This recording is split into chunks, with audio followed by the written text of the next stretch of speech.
Kyle Brandt and start listening. From the Ingalls Studios, this is ESPN Asheville, WPEK, W225CJ Fairview, WMXF Waynesville, and iHeart radio station. Live from the Ingalls Studio. I can't wait to play with myself every day. The Sportsocracy. Damn the devil to hell! Let the big dog eat! Let him on the field! Come get you some of this. Fire them cannons! By golly, put more powder in those things. He couldn't take any more disappointment. Oh my God, the Jets killed him.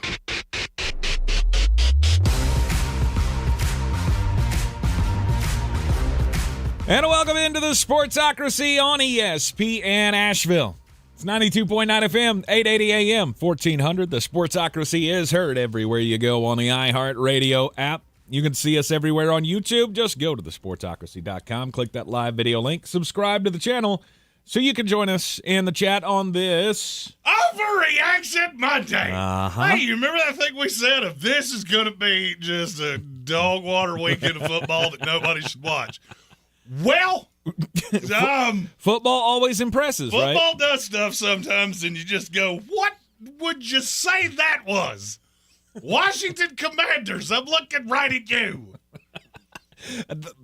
5.5 minutes and 5 touchdowns and 1 field goal. You had 2 kickoff returns for touchdowns. You want to hear Jeremy's I'm an idiot moment of the week? Yeah.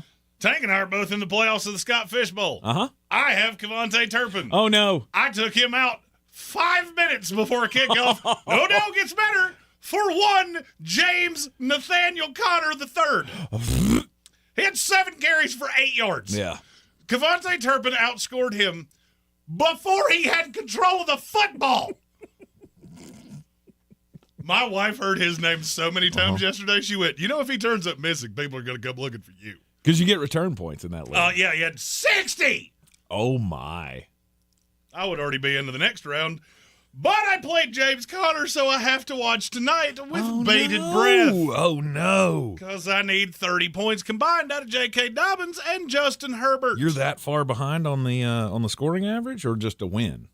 Well, no. I had to score more points because I barely got in. Right. You were in the top 100 going into yesterday.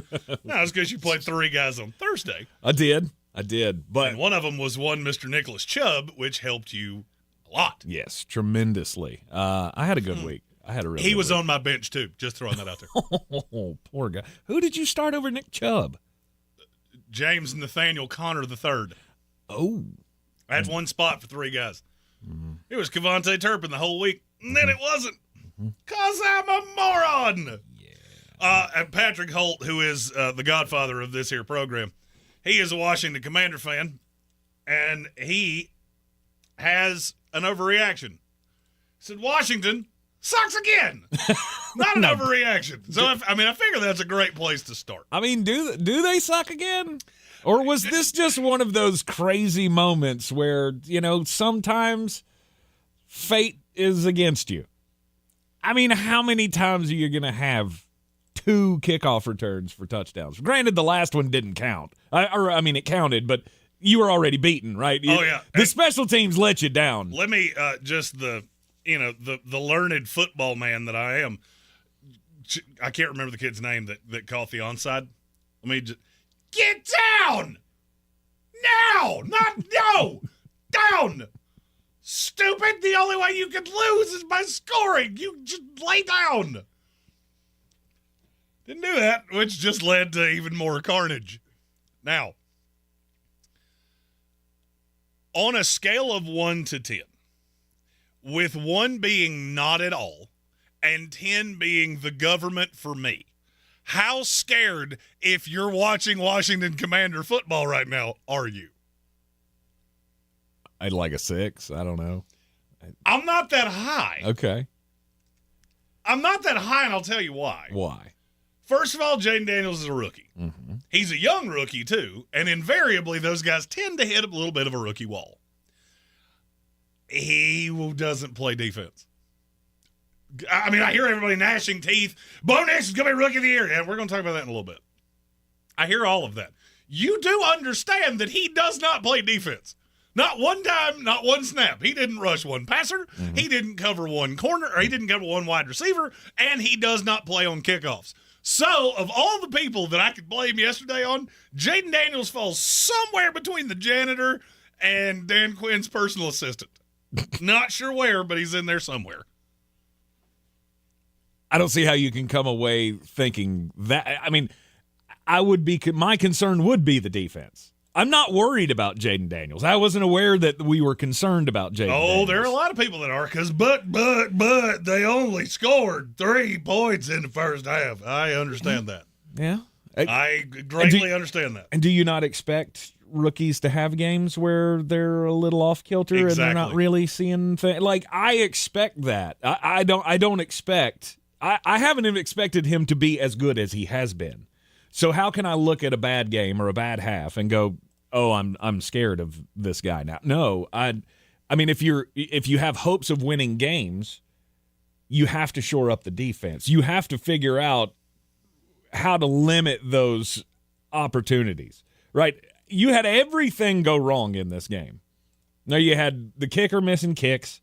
You had, of which, just can I for posterity's sake, as a Jets fan who is the son of another Jets fan, and I have heard all year long, well, we cut the wrong one. He said, not knowing the implications of the salary cap. Watching Austin Seibert miss that, I went, man, I'm glad I don't have to hear that for at least 1 week. Mm-hmm. I don't have to hear that kid's name for at least 1 week. I saw the. All right, so I have to break down how this happened. We have DC streams. That's how we watch football. Amy and I were watching Red Zone yesterday. We are in a group chat with a lot of listeners of this show. I try my best not to look at my phone while I'm watching Red Zone for exactly what I'm getting ready to say. I see Stephen Towle post Scary Terry in the group chat, and I went, I know exactly what just happened. Without even having to, I know exactly what just happened. Amy looks at me and says, this has been the craziest game I think I've ever seen. And I put my phone down and I said, give it a minute, because it's about to get weirder. That goes for 6. She looks at me and goes, did you know that was going to happen? Yes, I did. Then he misses the PAT and she said, you didn't warn me about that? I said, I didn't know that one was coming. I put my phone down. I just assumed the PAT was going to go through. Yesterday was a toss-up game.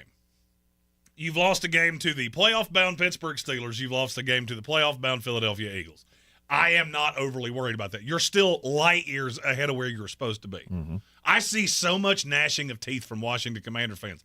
Do you realize that if you lost every game for the rest of the year, you're 3 solid games clear where most people had you?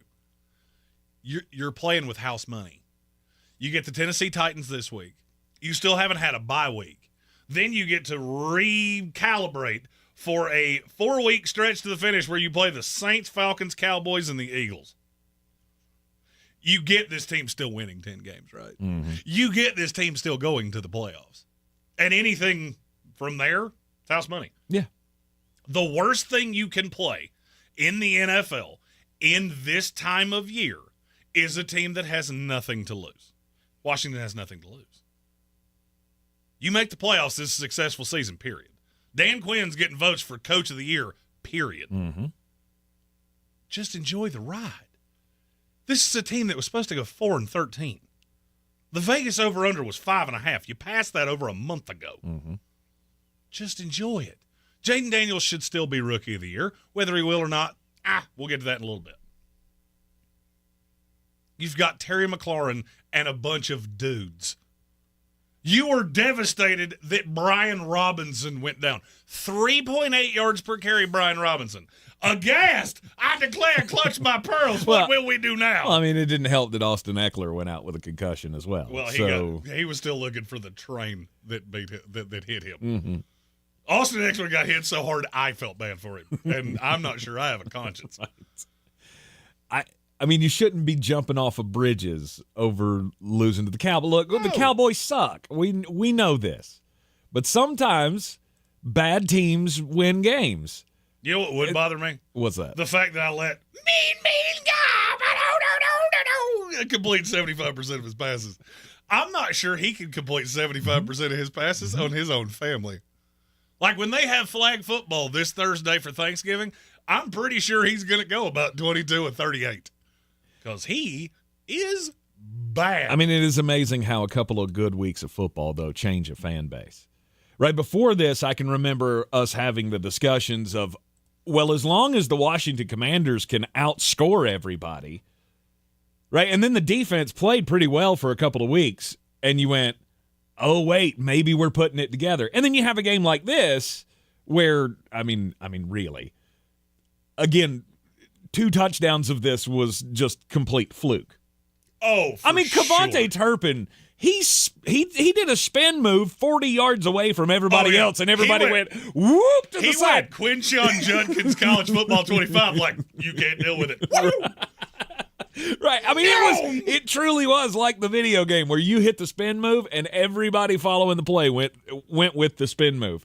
And then he turned around and it was just Katie bar the door, wide open all the way to the end zone. Yeah, of course you're not going to catch that guy. Yeah, Kevontae Turpin was playing that game on freshman for sure. No doubt about it. Look over here. Whoa! Sometimes things go weird. And look, I got to give you credit. I got to give the offense credit for coming up with the big play at the right time.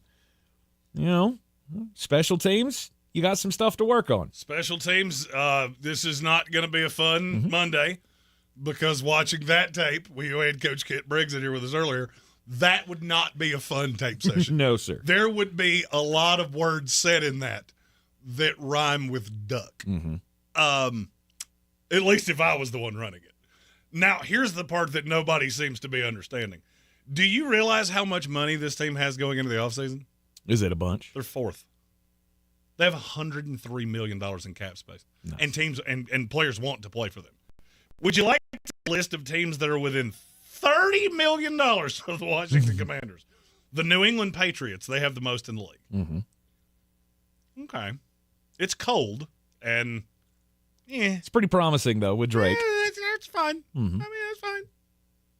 Arizona, who I think their best free agent signing of all time was Simeon Rice. Nope. No, they drafted him. He was ours.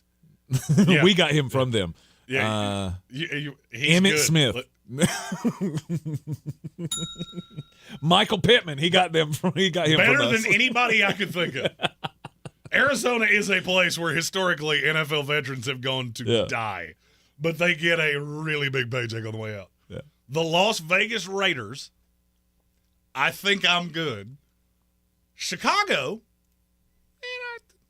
we're going to talk about them a little later too. Minnesota, the Chargers, Tennessee. Oh, and by the way, Detroit's 9. Best team in the league has the 9th most cap space. Let's go. There's a lot to be happy about. This is still a really intriguing team to play with. You definitively have a franchise quarterback. You lost a game to a team that you really wanted to beat.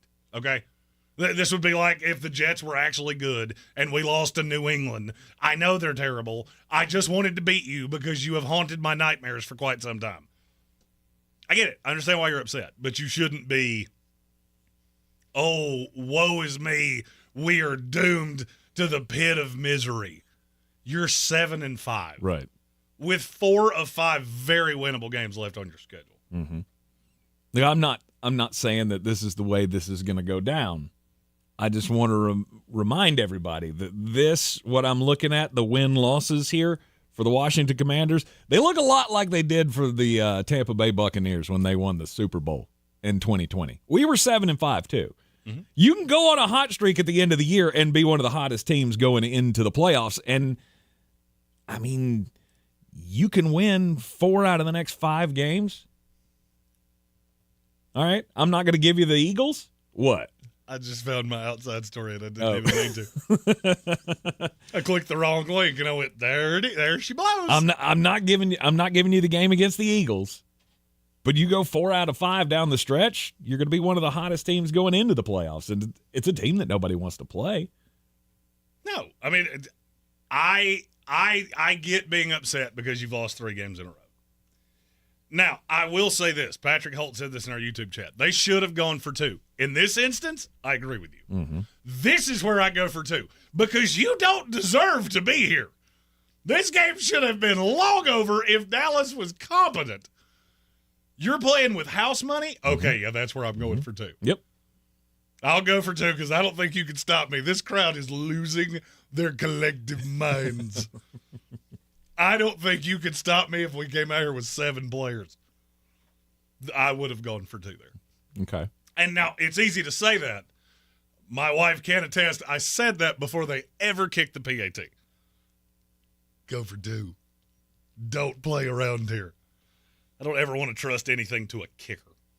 Not anymore. No. Kickers. You know why? Because it's cold. Yeah, but it's gotten so much worse, hasn't it? Because it's cold. We do this every year. No. I mean, just this year, period. Oh, no. Kickers have been they had been fantastic. They were setting NFL records until it got cold. Most 60-yard field goals ever hit in a season, most 50-yard field goals ever hit in a season. We've already set those records. But kicking a football is a lot like driving a car. The fact you can drive 75 down the interstate when it's 75 degrees and sunny, I mean, you should be able to do that because it's not hard.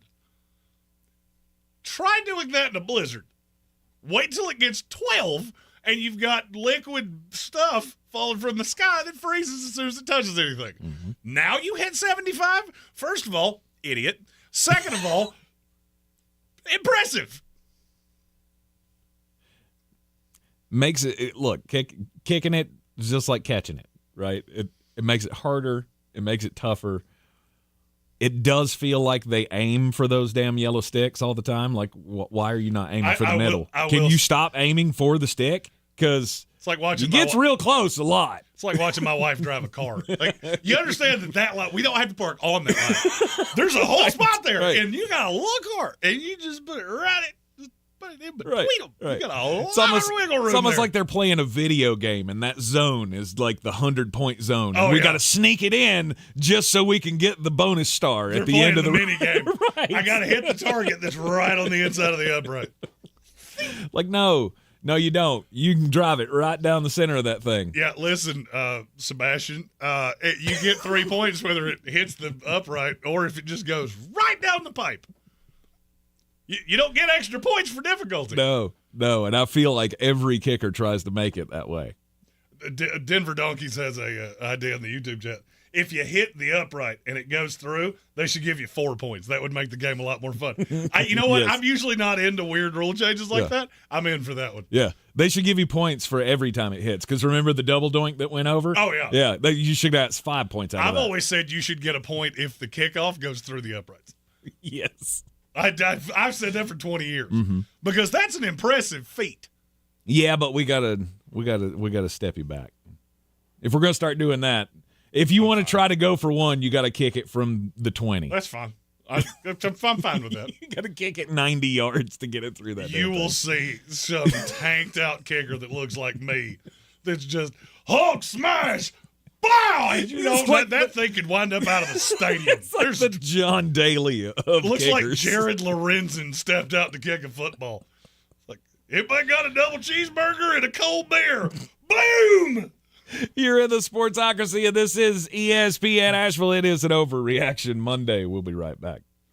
Snakes, zombies, public speaking. The list of fears is endless. But the real danger is in your hand when you're behind the wheel. Distracted driving is what's really scary and even deadly. Eyes forward. Don't drive distracted. Brought to you by NHTSA and the Ad Council. Harbor Freight knows tool people like to keep busy. But with our Black Friday sale coming up Thanksgiving weekend, you'll want to free up some time. We're talking deals like our 5,000-watt generators under $800, 17-foot ladders for $99.99, and 40% off Icon Pro socket sets. Whatever you do it for less at Harbor Freight. Valid until 12/2/24 while supplies last. Limitations apply. Jennifer Robinson, president of Sandstone Health and Rehabilitation, on the importance of providing compassionate care to all. I think you have to look at compassionate care in two different ways. It's compassionate care toward your staff, and it's compassionate care toward the residents. When the residents come into our building for short-term or long-term, it's important that they feel welcome, but it's important that they feel loved. Discover the Sandstone difference today at sanstonehealth.com. So this new dose is... nope, that's not it. The price is nowhere to be found. Mr. Green? Hi, it's all good. We've got this. This is not just help from a Walgreens pharmacist. Oh, new prescriptions. Cool. Let me check to see if these are the lowest cost options covered by your Medicare plan. Oh, that's great. Thank you. This is someone supporting you every step of the way. Chat with a pharmacist today to find help saving. This is the human kind of help. Walgreens. The Ingalls Giving Tree benefiting Manna Food Bank will be at the Asheville Mall. Bring non-perishable items to the donation barrels at local Ingalls locations or donate online. Join Ingalls Markets, iHeartRadio Asheville, WLOS, and the Asheville Citizen-Times so Manna Food Bank can fill empty plates this holiday season. If you're looking to buy, sell, or invest in real estate in the mountains, you need to call the agents at Clarissa Sells WNC, brokered by eXp Realty. Check us out online at clarissasellswnc.com. Download our free app on Google Play or the App Store. Type in Asheville Home Search. You'll be able to connect with our team and see all the available homes for sale in our area. For more information, contact us today at 828-774-6343 or clarissasellswnc@gmail.com. This is J.W. Whitley, General Manager at Parks Ford of Hendersonville. I would like to introduce you to some of our very own Parks community heroes. Like Eric, who hosted the football team to support their neighbors and begin the cleanup efforts. Like Jeff and Chris, who led a fleet of Ford commercial vehicles throughout the night, delivering supplies with emergency services to all corners of the county and first responders. Nominate your community hero at parkscommunityheroes.com. That's parkscommunityheroes.com. Experience the Parks Promise today at parksfordhendersonville.com. Showtime Sports and Mountain Graphics have teamed up under new ownership by an Asheville native to better serve our community with the finest custom apparel and unique branded items at the best price. Showtime Sports and Mountain Graphics can customize whatever you, your team, business, or local group may need through high-quality screen printing, embroidery, and laser engraving right here in Asheville. Free personal delivery within Buncombe County and a reduced delivery fee anywhere in Western North Carolina. Visit ShowtimeSportsAVL.com and MountainGraphicsAVL.com. Your one-stop custom apparel shops.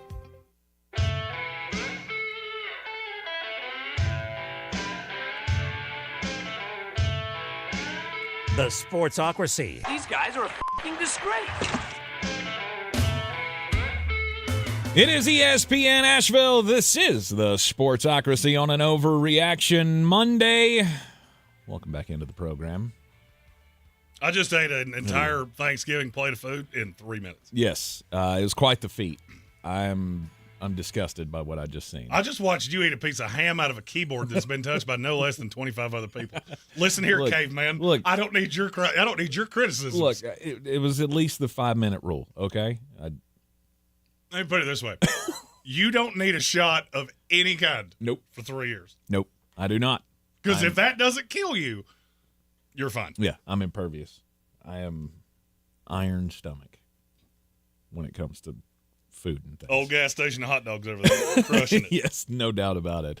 Welcome into the program, and so the weekend was quite fun for the Dallas Cowboys and the Washington Commanders. Well, more the Dallas Cowboys. I don't think anybody really had a lot of fun watching that game until, 5 minutes the last 5 minutes were great. Right. But it did lead to a conversation that I'm not going to lie to you, I'm already tired of.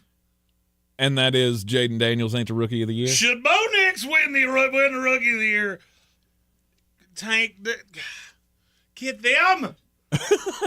Get them. Just that's your team, and I not Denver, just the people saying Bo Nix should win Rookie of the Year. Yeah, no, I'm not down with that. Bo Nix is a fine game manager. I don't really see anything particularly special, just the fact that he can come in and he can kind of get the job done. I mean, some of those drives yesterday, pretty impressive. He was hitting a couple of shots right in a row. Cortland Sutton catching some touchdowns. It's just not special to me. Does this not feel familiar? It's Brock Purdy. It's what it feels like to me. No. He doesn't have the weapons to be Brock Purdy. I mean, if he had look, you're making Devon Vale a thing, who I'm pretty sure when I saw him in college, I thought he could, a turtle could outrun him. But he's a big dude. Mm-hmm. You're really not, you don't know where I'm going with this. No. Do you not remember Baker Mayfield, his rookie year?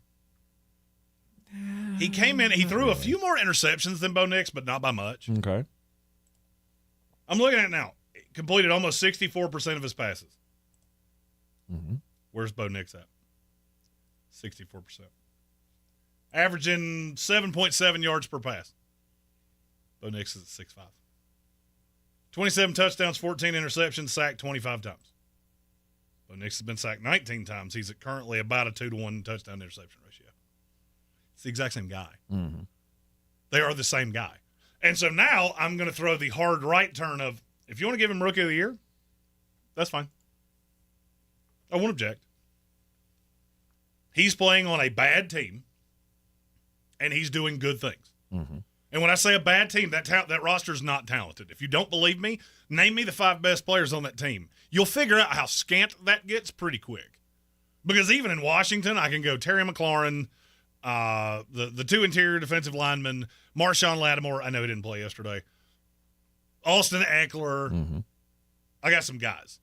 In Denver, I get to Zach Allen before I've taken my second breath. You want to give him Rookie of the Year? I'm not going to argue with you. That's fine. That's fine. Mm-hmm. If you're telling me you think that guy's going to win you a Super Bowl, I think we need to take you to a doctor immediately. Because we need to examine your head because you've lost your damn mind. I watched way more of that game than I wanted to. Which, you know what? I don't admit I was wrong often. You were so right about the Las Vegas Raiders that it's pitiful. They're terrible. They are horrifically bad. I'm dumbfounded how a roster can get to that point. And please, Lord, I'm gonna do the Jeremy thing. I don't ask for much, but can you please have them reach out to Daniel Jones, please? Because I think he would actually be an improvement. Well, and that's not it looks saying like they're going to be much. starting Desmond Ridder this week. So, I do enjoy being right every once in a while. You know what this and reminds- it doesn't get much worse than the Las Vegas Raiders. You know what this reminds me of? Obviously, Baker Mayfield. Mm-hmm. Dak Prescott's rookie year. Okay. Do you remember anything about that specifically? Not really. The team was fine. I'm trying to see exactly how many games they won that year. They were fine. I don't say they won like 9 games. I thought they made maybe the playoffs. 10. It was 2016, and they went 13-3. Did they really? Wow. Okay. Dak won Rookie of the Year. Mm-hmm. Team was good. He was your deficiency in the playoffs. And then he has managed to continue being your deficiency for the better part of almost 10 years now. Mm-hmm. There's no difference. He's fine. If you're okay with if you think you can win on a higher level scale with an average quarterback who just doesn't beat you, that's fine. I would love to hear the list of guys that have done that in the last 10 years. Well, you have to have talent around those guys. I don't care how much talent you put around him. I really don't. Really? You could tell me that they found a way to get CeeDee Lamb and Justin Jefferson and Jamar Chase, and I will still tell you the Denver Broncos will never win a Super Bowl with that guy. Really? Ever. You go to the playoffs. I think this is where I have a disconnect with other people. For me, there is one winner and 31 losers. Mm-hmm. Now, some of the losers may feel better about themselves because we got to a place that we weren't supposed to. Okay. But see, that escalates. And that's what happened to Baker Mayfield, too. That team was supposed to be terrible. That Cleveland Browns team was supposed to be terrible. Year 2, he gets you to the playoffs, and you push the Kansas City Chiefs, and you never sniffed it again. This is not hard to figure out. You watch him, and I don't know if it's beauty's in the eye of the beholder. I don't begrudge any Denver Bronco fan for being excited about this. I don't begrudge you for being excited. I don't begrudge you if you're in a line to buy playoff tickets and you're going to sink your whole vacation into traveling to, I don't even know where that would be, Pittsburgh. Good for you. As a fan of a team that's completely hopeless, good for you. I would not feel the way you seem to. Mm-hmm. You wouldn't feel like I've got my franchise quarterback. I don't see Jayden Daniels when I see Bo Nix. Do you? I do not. I don't see Drake May when I see Bo Nix. No. I see the special of Caleb Williams is better, but there's so much bad that I will say I would, at this point, probably slot him in at 3, not knowing what I'm getting out of Penix or out of McCarthy. And that's fine. If you think you're going to put a 52-man or a 53-man roster with the other 52 that are so unbelievably good that you can get past this and you can win the way that Trent Dilfer did, Joe Flacco did, Brad Johnson did.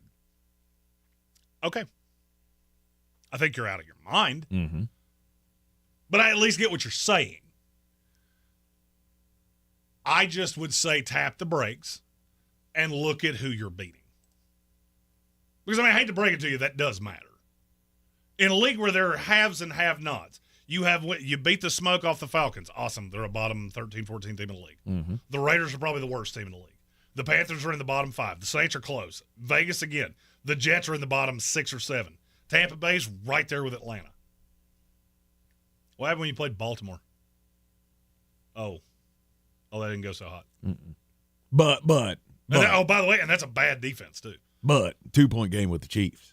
The Kansas City Chiefs just struggle with the Carolina Panthers. If that's your high water mark, okay, they play with everybody. And you should have beaten them. Yay! Yeah, you should have. Carolina should have too. But being really honest, Carolina should have beaten them too. Mm-hmm. They didn't because they forgot how to tackle on the sideline. Hey, Pat Mahomes is going to run. Let him go. We're not allowed to hit him. I think one of the Panthers actually threw a block for him. Did you see that replay? I did. And I went, I don't think that was one of those where that was another one of those video game moments where you're on the guy pursuing the ball, and then you hit the tackle button and he jumps over and hits the other guy. Because that's what that play looked like to me. Detroit fan man said this feels a lot like Nick writes Jared Goff is a civilian comment. Jared Goff was the number 1 pick in the draft. Jared Goff's a high-level talent. You want to compare those two? More power to you. Mm-hmm. Do you think Detroit would get better with Bo Nix in place of Jared Goff? Because I don't. And I don't think it'd be even close. You can win games this way. He's almost a 25-year-old rookie. And he has come in and he's done some great things. Mm-hmm. And I'm not trying to whiz on your parade. I'm really not. I am telling you I have read this book before. And to all of the handful of people that felt the urge to come at me about things I said over the weekend about quarterbacks, I will just end with this. My scoreboard is for all of you to see, and it's a whole lot to very little. I'm not saying I've never been wrong before. I have. But weird, as time goes on, even the thing that I was the most wrong on all of a sudden doesn't look like I was all that wrong about it. Now, does it? That feels like a topic for the next segment. You're in the Sportsocracy, and this is ESPN Asheville. This is your Exergen Temporal Scanner weather forecast on ESPN Asheville. Chance of showers tonight into Tuesday. More rain for Thanksgiving Day. Increasing clouds for us here this afternoon, closing in on 70. Scattered showers tonight, down around or below 50. Early clouds and even a few showers Tuesday, becoming sunny tomorrow afternoon. Breezy and cooler, mid-50s. Partly sunny, upper 50s Wednesday, and a chance of rain again Wednesday night and for Thanksgiving Day. Highs Thursday, mid-50s. I'm meteorologist Ken Boone at the Weather Channel. This report is sponsored by the North Carolina Department of Public Safety. If you have a gun, you have a responsibility to lock it up, to keep it safe every single time. Visit ncsafe.org to learn more. That's ncsafe.org. Is your home ready for a refresh? Elevation Restoration and Floor Cleaning has you covered. From area rugs and carpets to hardwood floors, concrete, and furniture, they're your go-to team for all things clean and restored. Family owned and operated, they bring top quality service to every job. So why wait? Call Jacob today at 818-216-4605 or visit elevationrestorationnc.com. Elevation Restoration and Floor Cleaning for floors that feel brand new. Oh no, stomach issues again? Stomach issues? Who are you? Your pancreas. I could be the real reason for your diarrhea, gas, bloating, stomach pain, or loose oily stools. I thought it was my stomach. People often do, but any of these symptoms could mean having a condition called exocrine pancreatic insufficiency, or EPI. With EPI, the pancreas doesn't release enough enzymes to break down food, but EPI is manageable. Use the symptom checker on identifyepi.com and speak with your doctor. That's identifyepi.com. Sponsored by AbbVie. The slow-roasted Cantina chicken menu is here to stay, with ingredients like purple cabbage and freshly prepared pico de gallo. Try it today at a participating U.S. Taco Bell location while supplies last. Contact store for participation, which varies. All across the Tar Heel State, this is Carolina football. Stepping through a tackle and stepping to the end zone. It is pouring points in Chapel Hill. Holy cow, Carolina's going to win! The Heels close out the regular season against NC State. Pre-game coverage starts at 2:30, kickoff at 3:30 on your home for Carolina football. Asheville's home for the Tar Heels is ESPN Asheville. This is where it starts, where your story begins. This is the trail you blaze yourself.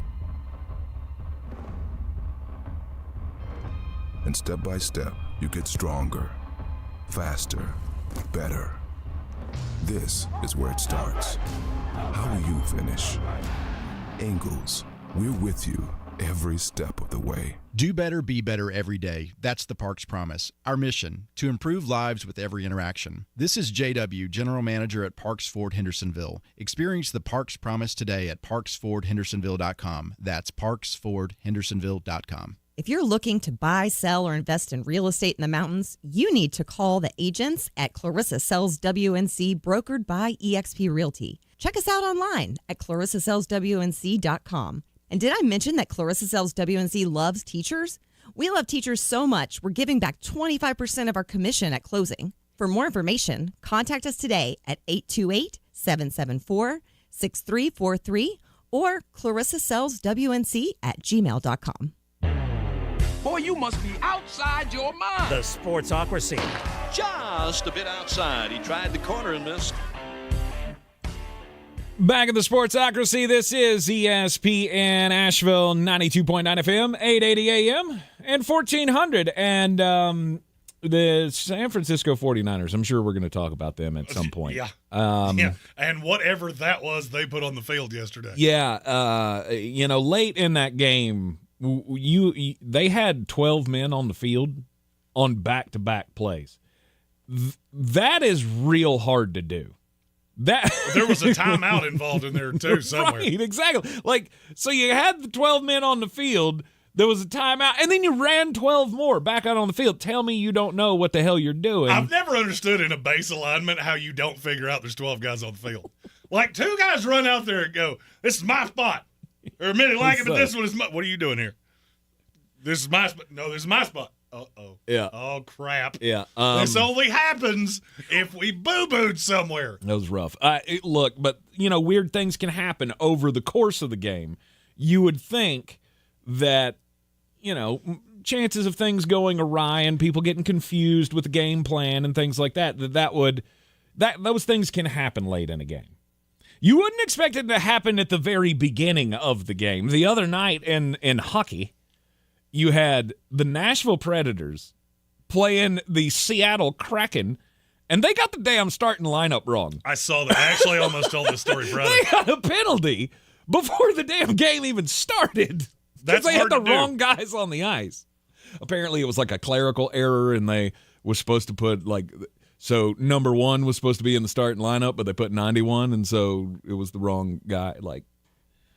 Just get it together. Only one. Something is awry when you're getting a penalty before the game even starts. You know what's funny? There's only one sport where you don't have to clarify your starting lineup going in, and it's the most popular sport in the world. Maybe we shouldn't have to do that. I mean, the NBA does it because, the bettors need to know. The bettors also need to know if Anthony Davis bruised his eyebrow on a layup line. So it makes me angry. Did that happen again? It did. I played DraftKings over the weekend, and I had such a good lineup. Guess what? Somebody bruised their jejunum in the layup line. Was Anthony Davis again? It wasn't Anthony Davis. Okay. To be 100% honest with you, I don't even know who it was. I was going to say, because the last time you tell, every time you tell this story, it's always Anthony Davis. I will play Tank Spencer in an NBA DFS lineup before I ever play Anthony Davis again. I don't care if he scores 200 points. You can have him. Because every time I play him, he goes, oh, hangnail, I'm out 4 to 6 weeks. It hurt. Yikes. Oh, my story is about my fighting New York Jets, Jets. You know, you got a head coach opening, got a GM opening. What do? You hire a search firm. Mm-hmm. The Jets have hired a search firm. Tank, I'm going to ask you a question with no prior knowledge of what I'm getting ready to say, because you don't know where I'm going with this, do you? No. Okay. The Jets have hired an analytical firm to provide data analysis and experience in their searches for a head coach and a GM. Okay. Who is the funniest name I could say here that would lead this? Now, before, I'm going to give you a clue. Okay. It's not just the funniest name in the NFL. This is the funniest name I could say for the New York Jets. And it's somebody that I will say I'm very negative of. It's Mike Tannenbaum. Bingo! Mike Tannenbaum No way. and Rick Spielman. They co-founded the 33rd team. Right, yeah. And the Jets will be using that to find their next head coach and GM. Wait, we fired you once. Yes, so the fired GM of the Jets is now going to be used to find the next one. That would be the equivalent of me going through a divorce and calling my ex-wife to find my next girlfriend. Yes. You are going to wind up with Tanya from the trailer park. I promise you. Mm-hmm. There will be cigarette burns on your couch. I promise you. You think Mike Tannenbaum's still holding the grudge? Oh, for sure. There's no doubt in my mind. Are you sure? Because he's making way more money on ESPN than he would have if he'd had another day of a job with you. He's making a lot from the 33rd team. He ain't making as much from ESPN as you think. Really? Not from the thing I saw. Okay, good for him then. I'm just, I just, like, how did you even opine this in the room? All right, fellas. We got to get this team back on track. So we're going to call the last GM that, we fired because he was awful.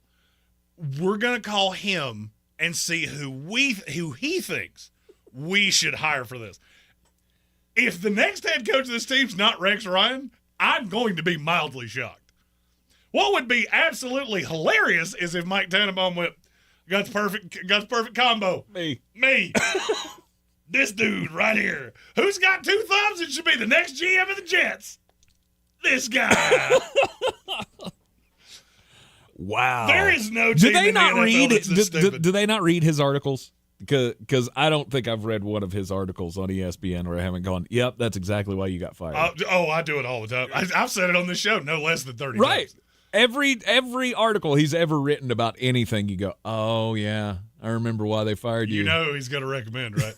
Who? It's going to be old Lou.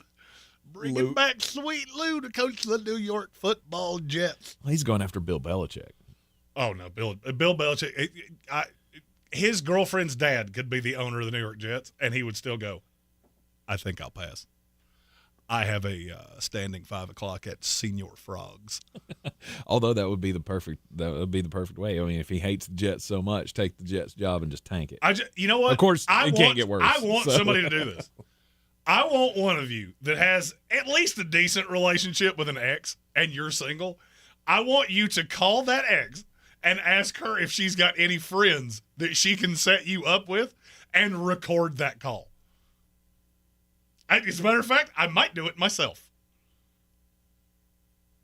Bob Brown suggests that the Jets should hire Mike Borgonzi from Kansas City to build the defense, Vrabel as the head coach, and hire Gruden as the offensive coordinator. Which Gruden? Jay Gruden? No. Are we bringing Chucky to New York? Let me call Bill Belichick back. I'll see if I can tell you why it's not Jay Gruden. He has a standing appointment at the table next to me at Senior Frogs. We both like him a little young, Tank. I don't know that John Gruden is the key to success for the New York Jets. Don't you want to kind of stay away from the drama? our girlfriends went to high school together. We're on to party time. Dog. Got that dog in him. Look, Jets, this is not that hard. You call Ben Johnson, you wait for him to stop laughing, and you tell him what number he would need to come be your new head coach. Search firm. You can make the check out. It's Jeremy with a J. Okay? That's for Divine Comedy, who says his ex actually did introduce him to his wife. So go figure. Well, I mean, one of my exes introduced me to another of my exes, but it was her sister. So, because I got that dog in me too. Oh, let's go. Week 12. They don't call me Richard Petty for nothing, Tank. Good old 4-3. Let's go. What was that, her waist size? Might have been a period in the middle. It was also, unfortunately, her IQ. Week 12 in the NFL. Once looked at me and said, Leonardo DiCaprio wasn't actually on the Titanic. Thank you for that. Thank you for that. That's a true story. Are you good? Are you good? We're good. We're good. All right. Oh, my God. Divine Comedy said it's her sisters, too. Dog. Got that. Let's go. Nice. It's gone off the rails, ladies and gentlemen. I was in way too good a mood when I got here. You should have known this was coming. We built different. I want to make a shirt in our merch store that just says "We built different," and the only two people that can buy it are me and Divine. All the rest of you just have to look at it. Go, no. Good for you. All right, before we went to break, you were teasing something. I was. Do you remember what that was? I do. Okay. So that's the beauty of if you're watching on the YouTube, now we have these nifty little frames that go around us, A, that tell you what we're talking about. B, they tell me when to put time frames on the YouTube because all of you've asked me about 1,000 times, and it's really difficult for me to go back and figure out if I don't do that. Is it time to worry about C.J. Stroud? Because I kind of feel like it is. He does not look like the same quarterback he did a year ago. Mm-hmm. You know what he looks like to me? Who's that? The quarterback I evaluated out of Ohio State. This looks like the guy I thought you were getting. Indecisive, really bad eye discipline, makes some tremendously bad decisions. Tell me where I'm wrong. It doesn't look good, but is it just a slump? Is it they figured him out? We always hear that. Oh, everybody has their little slump. Oh, they figured him out. There's no doubt there's a merit. Have they figured out, CJ? Have they figured out that if you get X amount of pressure, you drop X amount of times in zone coverage, that you can confuse him? What is it? Well, watching Tennessee yesterday, it was abundantly clear to me. This Houston offense is not what you want it to be. And you can want it to be all that you want to. It's not going to be. I just want you to think about the fact this is a kid that's got Nico Collins back on the outside. Mm-hmm. He's got Tank Dell. He's got a handful of other receivers that are they're menial at best. He lost Stephon Diggs. He's got Dalton Schultz, who is a top 12-ish tight end in the league. Sure, and he's got one of the best running backs in the league. Mm-hmm. Looks completely incompetent. Yesterday, he, honest to God, looked like a fan that had won a contest, and they let him take snaps at quarterback. And I dare you to prove me wrong. I would kill to see an ounce of tape that didn't look exactly what I just said.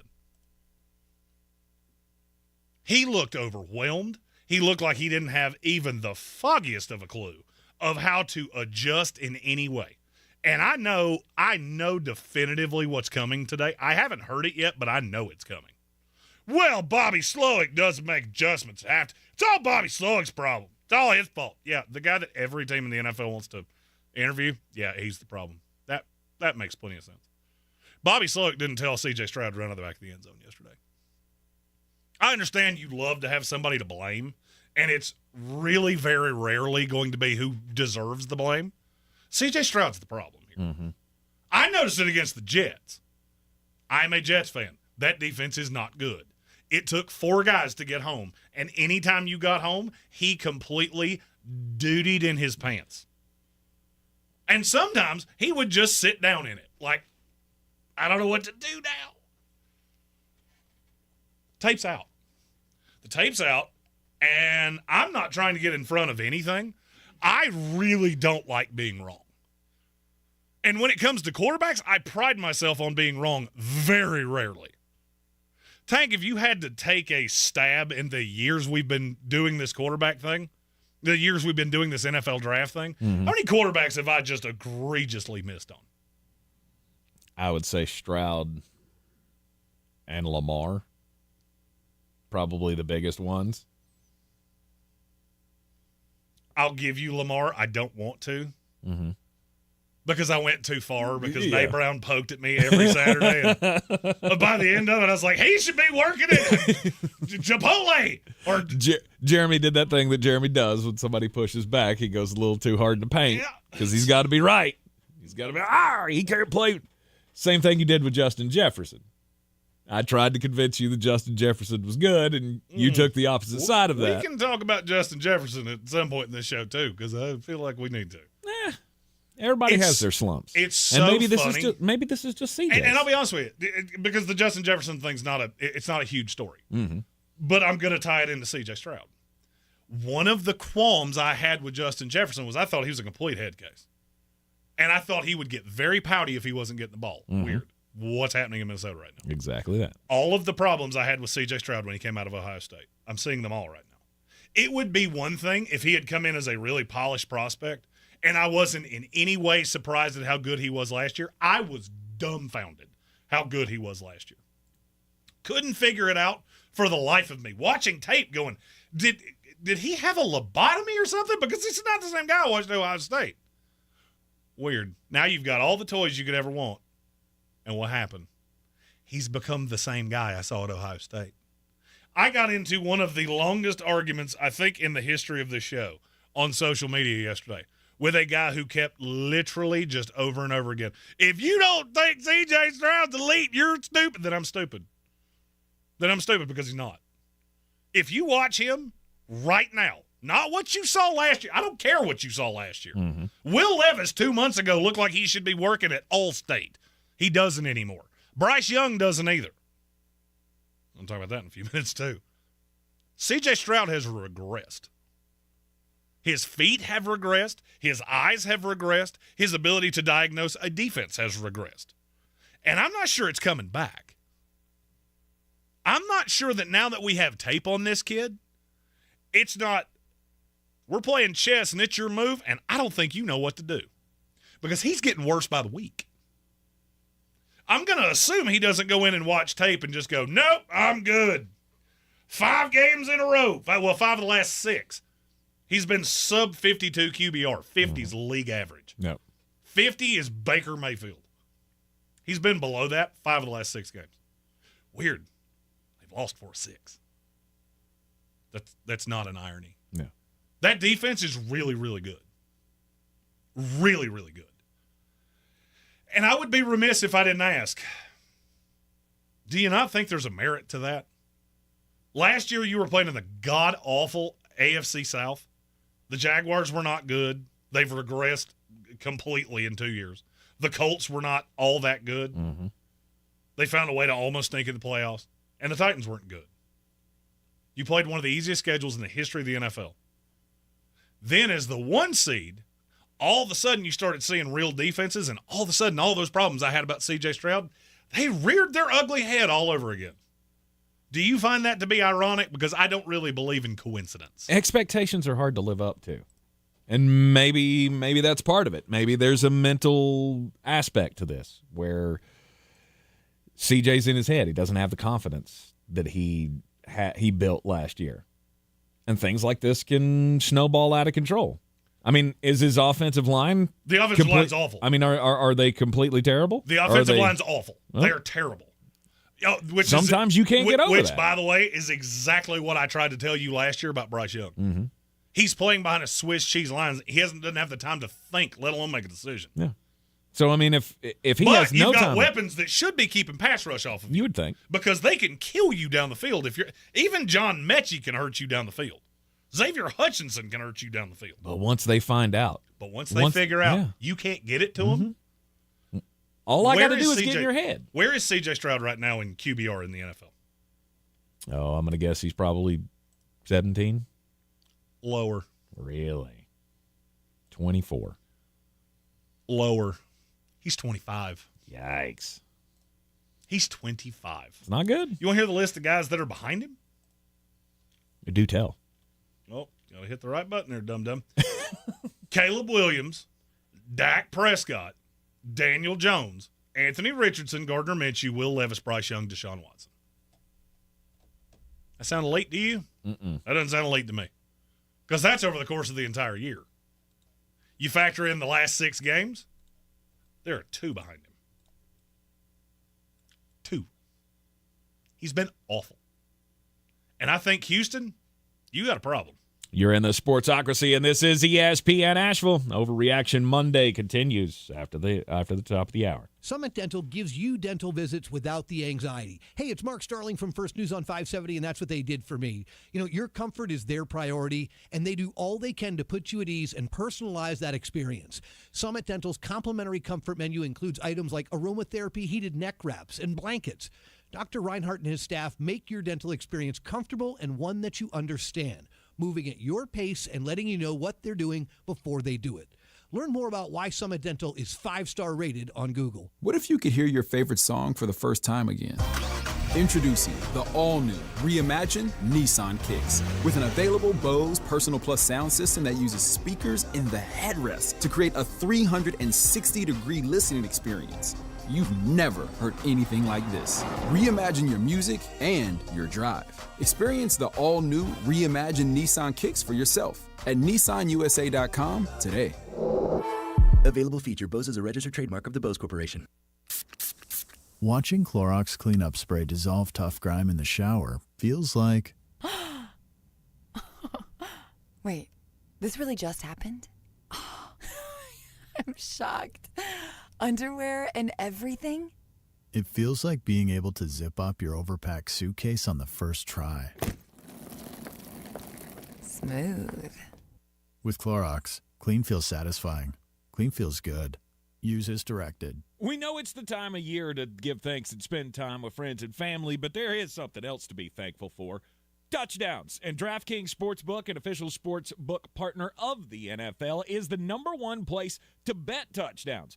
Touchdowns are on sale all weekend. Here's a reason for new customers to do a touchdown dance of their own. Bet $5 and get $150 in bonus bets instantly. Score big with DraftKings Sportsbook, the #1 place to bet touchdowns. Download the DraftKings Sportsbook app and use the code WPEK. That's code WPEK for new customers to get $150 in bonus bets when you bet just $5. Only on DraftKings, the crown is yours. Gambling problem? Call 877-718-5543 or visit morethanagame.nc.gov. 21 plus, North Carolina only. Eligibility restrictions apply. Bonus bets expire 168 hours after issuance. For additional terms and responsible gaming resources, see dkng.co/ftball. This is J.W. Whitley, General Manager at Parks Ford of Hendersonville. I would like to introduce you to some of our very own Parks community heroes. Like Trent and Doug, whose first instinct was to fill their trucks with supplies and drive to the areas that were hardest hit in those first hours. Like Spencer, who helped build a bridge out of debris to rescue 7 families after the road was washed away. Nominate your Parks Community Hero today at parkscommunityheroes.com. That's parkscommunityheroes.com. Experience the Parks Promise today at parksfordhendersonville.com. This is your Exergen Temporal Scanner weather forecast on ESPN Asheville. Chance of showers tonight into Tuesday. More rain for Thanksgiving Day. Increasing clouds force here this afternoon, closing in on 70. Scattered showers tonight, down around or below 50. Early clouds and even a few showers Tuesday, becoming sunny tomorrow afternoon. Breezy and cooler, mid-50s. Partly sunny, upper 50s Wednesday, and a chance of rain again Wednesday night and for Thanksgiving Day. Highs Thursday, mid-50s. I'm meteorologist Ken Boone at the Weather Channel. This report is sponsored by First Restoration Services. Fire, flood, wind damage, arguably a homeowner's worst nightmare. For nearly 4 decades, First Restoration Services has been helping people recover from disasters with trust, integrity, speed, and quality. If you have a disaster, call them today, 1-800-537-6151, or online at frs247.com. It's time to kick off the perfect tailgate and take your team to Ingles. Chips and guac made fresh in store every day. The best meat in town packaged fresh every day. And smiling faces giving you their best every day. Let's be real. In the South, football season is our favorite season of the year. There's a lot to smile about, especially with deals like these. Ingles. Low prices, love the savings. At Asheville Smiles Cosmetic and Family Dentistry, they are back to doing what they do best, caring for this Asheville community. Whether you're an existing patient, maybe you're facing a dental emergency, or you're ready to reestablish your care, Asheville Smiles is here for you. They are so proud to be a part of Asheville, where smiling means strength, resilience, and progress. Thanks to our community, we're Asheville strong, making incredible strides together. For compassionate, expert dental care with a hometown heart, trust Asheville Smiles. Online at ashevillesmiles.com. Oh no, stomach issues again? Stomach issues? Who are you? Your pancreas. I could be the real reason for your diarrhea, gas, bloating, stomach pain, or loose oily stools. I thought it was my stomach. People often do, but any of these symptoms could mean having a condition called exocrine pancreatic insufficiency, or EPI. With EPI, the pancreas doesn't release enough enzymes to break down food, but EPI is manageable. Use the symptom checker on identifyepi.com and speak with your doctor. That's identifyepi.com. Sponsored by AbbVie. From the Ingles Studios, this is ESPN Asheville, WPEK, W225CJ Fairview, WMXF Waynesville, and iHeart radio station. Live from the Ingles Studio. I can't wait to play with myself every day. The Sportsocracy. Damn the devil to hell! Let the big dog see! Let him on the field! Come get you some of this. Fire them cannons! By golly, put more powder in those things. He couldn't take any more disappointment. Oh my God. The Jets killed him.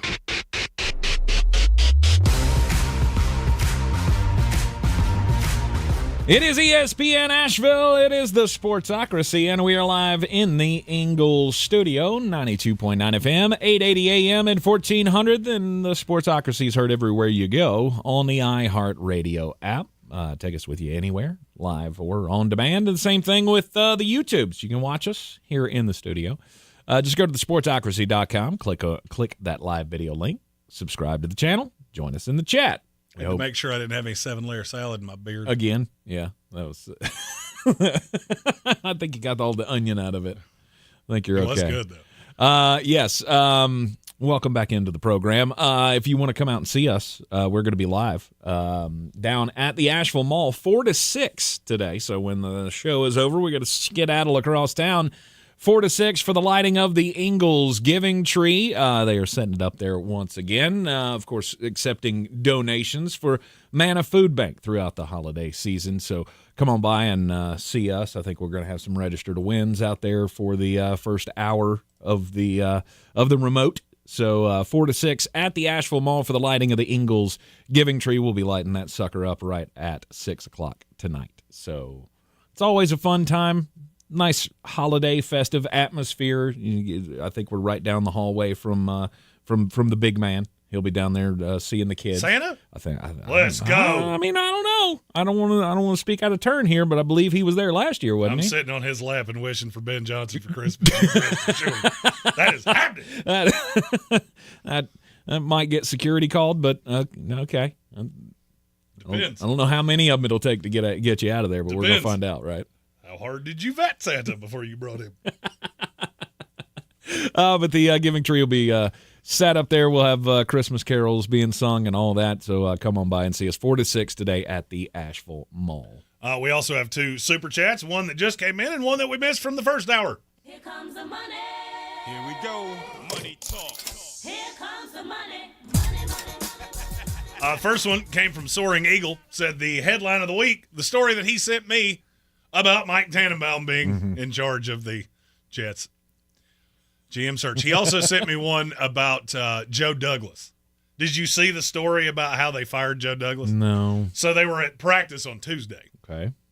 Joe and Jeff Ulbrich are talking. They see Woody Johnson's helicopter come flying in. Joe Douglas looked at Jeff Ulbrich and says, well, if he's here to get me, it's been a pleasure serving with you. And they laughed. That's exactly why he was there. Oh, no. That makes Jake Glazer put that story out yesterday. Oh, that's brutal. Yeah. That is awful. That's like when I first started out in the radio business, and if anybody knows anything about the radio business, you'll know how cutthroat it has been since the 2000s, right? We go through restructurings, as they like to call them, from time to time. And I remember the first one I went through with these. There were the rumors going around the radio station of, people are getting fired. So one of my buddies in the newsroom comes walking into my studio, and when he did, I played The Undertaker's theme music when he walked in the door. Dead man walking.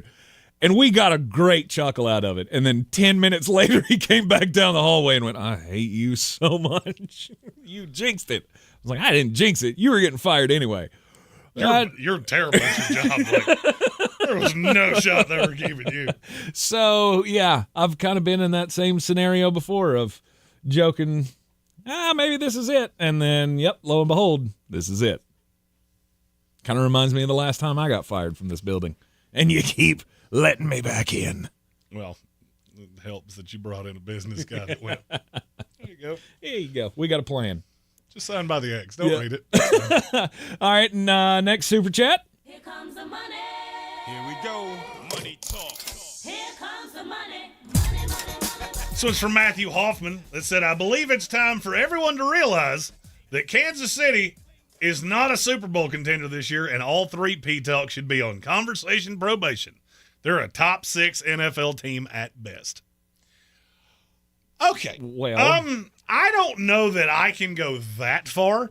Not because I think Kansas City's all that good, but because I think they're gooder than some of the other garbage that I see.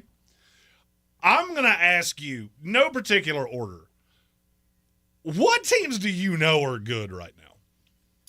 What teams do I know? All right, well, I Like know definitively the Detroit Lions are good. And then? I mean, do it. The Baltimore Ravens, the Buffalo Bills. Is that it? There's one more. I mean, the Kansas City Chiefs. No? I didn't do it. What do you mean you didn't do it? The other team that you didn't say is the Philadelphia Eagles. Yeah. They're too talented. I honestly think that team is idiot-proof. We're going to talk about them later in the hour.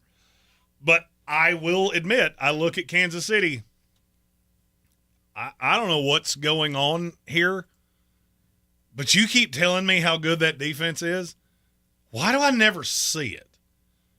I mean, you kind of, like you you hear do. But look, so they can be you good sound like for Foghorn spurts. Leghorn right now. I say what we have here. Well, I mean, failure to communicate. Look, the problem that you have with Kansas City is the fact that they keep winning games. And I get when they got in the ring with the Buffalo Bills, it didn't go their way. No. Because lo and behold, when an actual real good team faces the Kansas City Chiefs, it becomes a little harder. Now, the defense can be good in stretches. The problem is, can you close it out? And I've felt like over the last 3 or 4 games, it's been, okay, we got a lead, and then what happened? The Donald Trump of the NFL, Rex Ryan, said this morning, I don't believe that the Kansas City Chiefs are as good as their record says they are. The Donald Trump of the Former and soon-to-be head coach of the New York Jets. You'll never unsee it now. You're welcome. Good for you. They're not as good as their record says they are. They're not that good. Now, here's what I would caution anybody before you throw dirt on their grave. They know how to win. Exactly. And they have a quarterback that knows how to win. Mm-hmm. And they have a coach that knows how to win. Mm-hmm. The rest of it, I got questions. They looked terrible for extended periods against the Carolina Panthers yesterday. They have always had a problem of playing down to their competition. Always. I don't know that they have the pieces, now specifically on the outside. I always knew if Pat Mahomes gets the ball with 2 minutes to go, he's got Tyreek Hill, he's got Travis Kelce, he's got Rashee Rice, whatever the case may be, he's got pieces that he can mow down the field on you. Did you notice how he mowed down the field on Carolina yesterday? With Noah Gray. And himself. Uh-huh. I don't know that you can do that against Baltimore. I don't know that you can do that against Buffalo. I don't know that you can do that against the Chargers. Because all these teams are getting better, and you're not. Mm-hmm. The most impressive game of the season from the Kansas City Chiefs was when? Week 1 against the Baltimore Ravens. Yeah. That's the most impressive win they have, and it's not even kind of close. Mm-hmm. From there, it's just been a steady decline. Because I do think teams are figuring out you don't have anybody that can beat us deep, that we are even kind of scared of. And I know what you're getting ready to say, but Xavier Worthy, he's super fast. He also has 350 yards the entire year. Mm-hmm.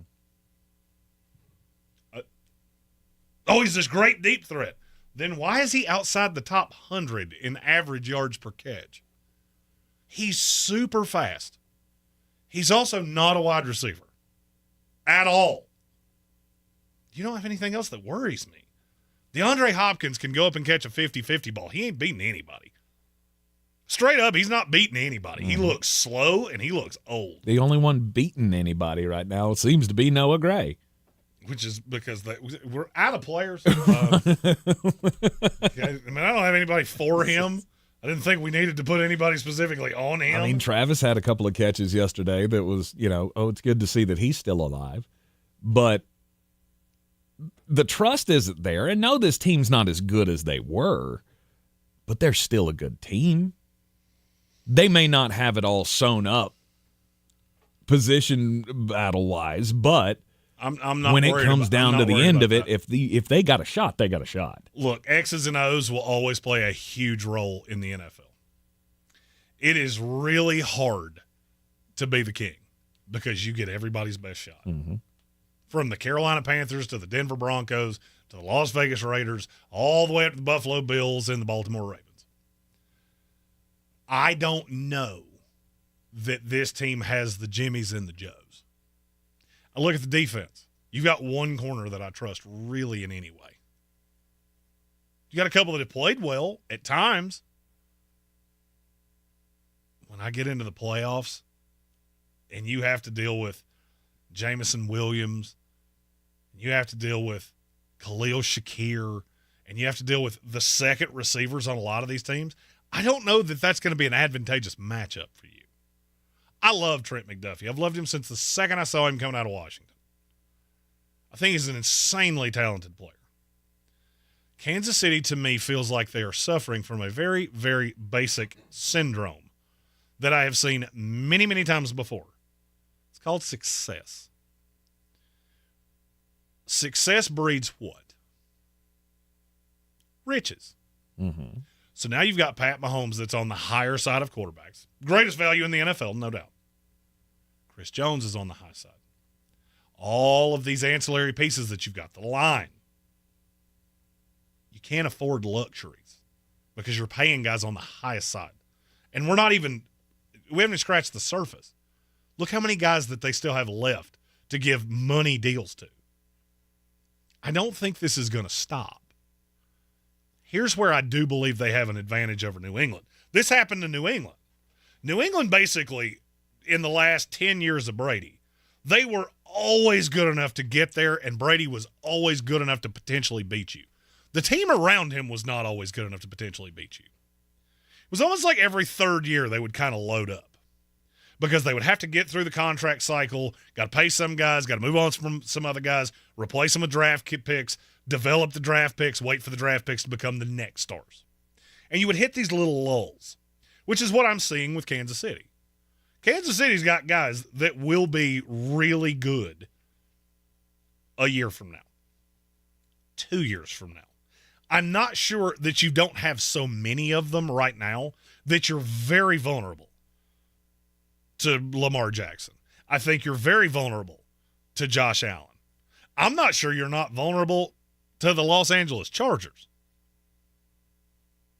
because they've got dogs. They've got corners on that team that can deal with you. And if you look down the list, so does every other team I just said. You're trying to win by playing really good defense. Well, the problem is that you don't really have the pieces. You're doing a great job. You're fourth, I think, in the NFL in yards allowed per game. Mm-hmm. But that doesn't have anything to do with situational football. Look at the end of the Carolina game. This is a young team of pups that barely know their lot in the NFL, let alone know how to win. Situational football is a joke. The end of that game, I honest to God started to feel like Kansas City bet against themselves.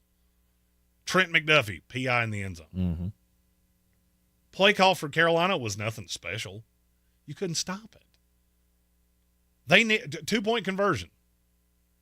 They're going in from the one because you had a penalty on the first attempt.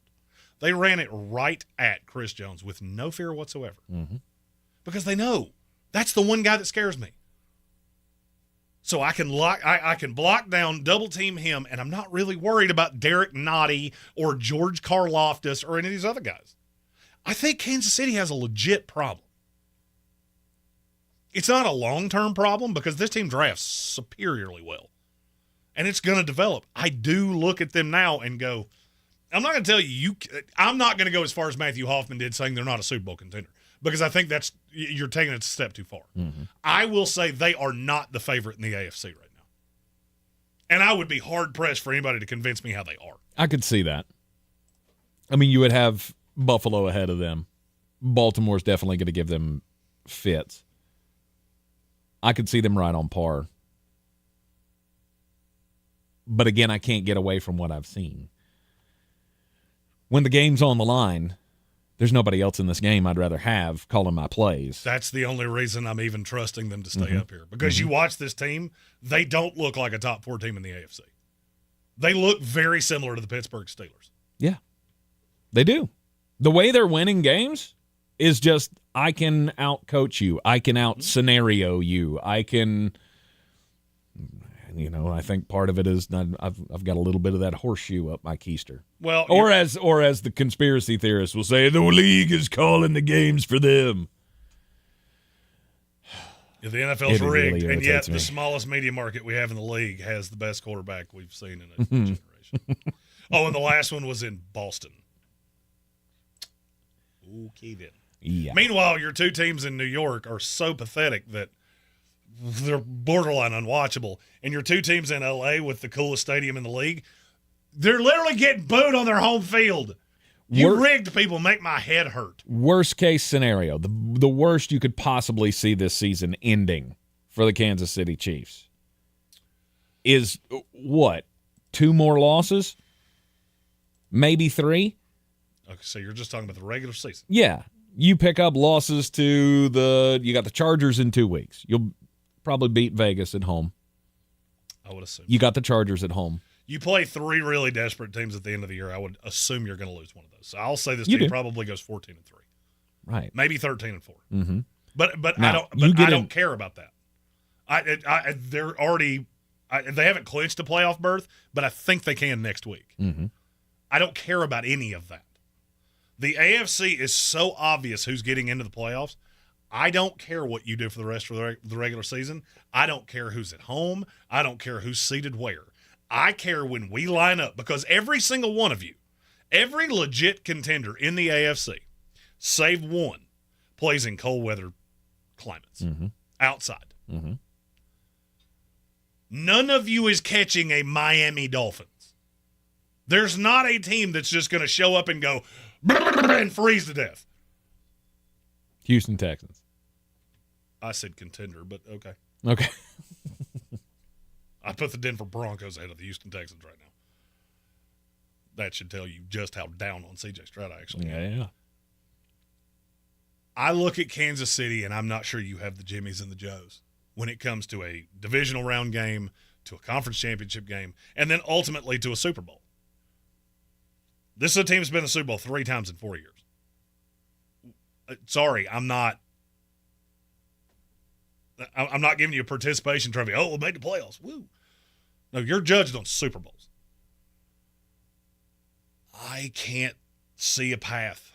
I don't see a path that they play a Detroit Lion team. Or, in all honesty, and this is a little foreshadowing to the next segment, a Philadelphia Eagle team. Your coach goes a long way. Their players go further. Because you don't have talent like that right now. And it's abundantly obvious. When you're watching Justin Watson and Noah Gray and Kareem Hunt and Mecole Hardman. These guys are cast-offs for a reason.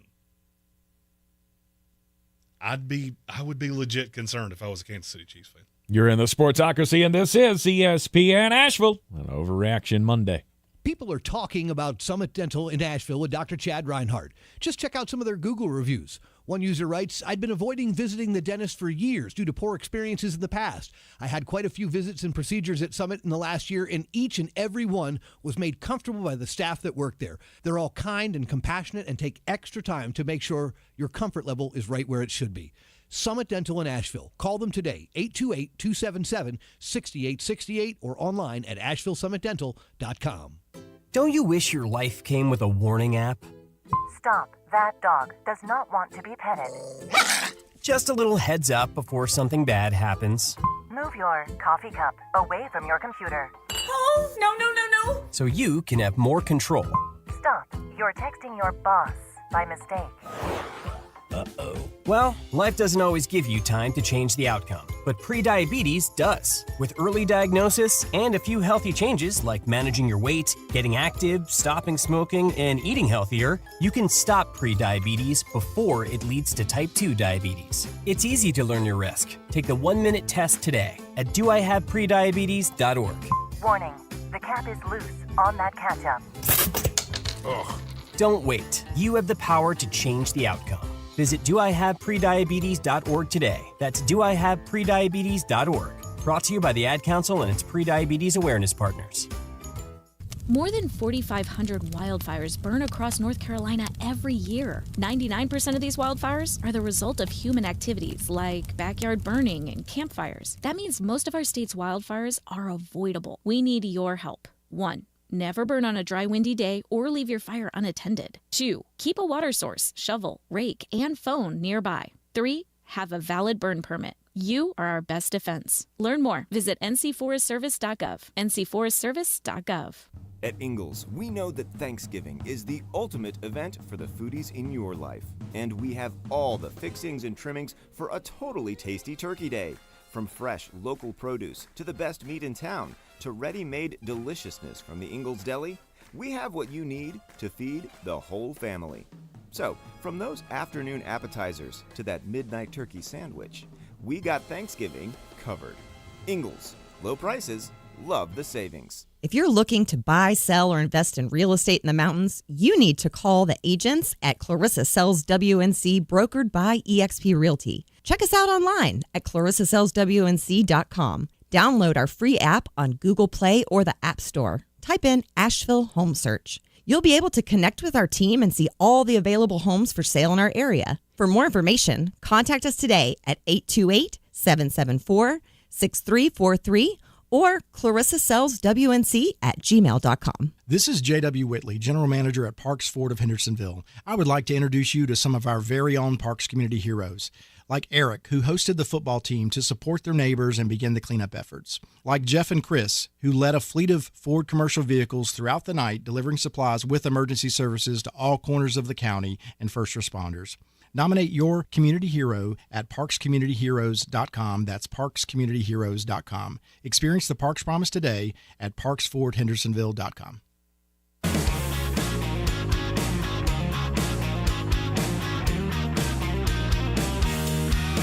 The Sportsocracy. What are you people? On dope? Welcome back into an Overreaction Monday here on the Sportsocracy on ESPN Asheville. The Philadelphia Eagles and Saquon Barkley. I mean, are we still just stamping our feet saying he can't win the MVP? Yes, but we do have a super chat that steers into this. Okay, super chat time. Here comes the money. Here we go. Money talk. Here comes the money. Not sure if you guys realize this yet, but you're 100% steering the order of this show with your super chats because we were going to talk about all this, but every time you do that, we go, hey, let's talk about that now. It's from Gage Camplin. Said, hey, fellas, Saquon coming to Philly is a match made in heaven. Elite explosiveness and vision behind a top 2 offensive line. What's the Eagles' ceiling? Super Bowl. I can't say you're wrong. It's Super Bowl. I can't say you're wrong. Maybe. I'm not sure that this team is not so talented that they're completely idiot-proof. Mm-hmm. I mean, you can get to one. I've seen Detroit have not good games. Will it happen in the NFC Championship game if you guys meet? Maybe not. Possibly. Who knows? Are you saying this team can't win a Super Bowl of its own merit? What do you mean? Well, the way you just said that. Head to head, everybody is the same. Am I saying they can't beat Detroit at full strength? No. I'm not saying that they can't beat them at full strength, but I'm saying that would be best case scenario. This team can win a Super Bowl. This team can win a Super Bowl for one very simple reason. Mm-hmm. The defense is getting really, really, really good. Jalen Carter he's a bit of a bit to deal with. Did you see the stat last night that they had double-teamed him on 79% of snaps? Wow. That is insanity when you've got Josh Sweat and, T's and P's, Brandon Graham. He's done for the year after last night, which is insane because he had his best game of the year last night. Yeah. Bryce Huff's been a joke, but that team is so good in certain places, and they're buying into that Vic Fangio defense. Then you get to the offense. And, I never really thought about a criticism that I've had about Jalen Hurts. Mm-hmm. The criticism I have of him is that he is not a very good quarterback. Here's what I didn't think about. If you put the best running back in the NFL beside him and you damn near force teams to go, the safety has to stay up here because we're tired of watching him go 70 yards. Okay. That can work. Mm-hmm. Yep, that can do just fine. I still think Nick Sirianni is a doofus, and that is putting it as nicely as I can. Mm-hmm.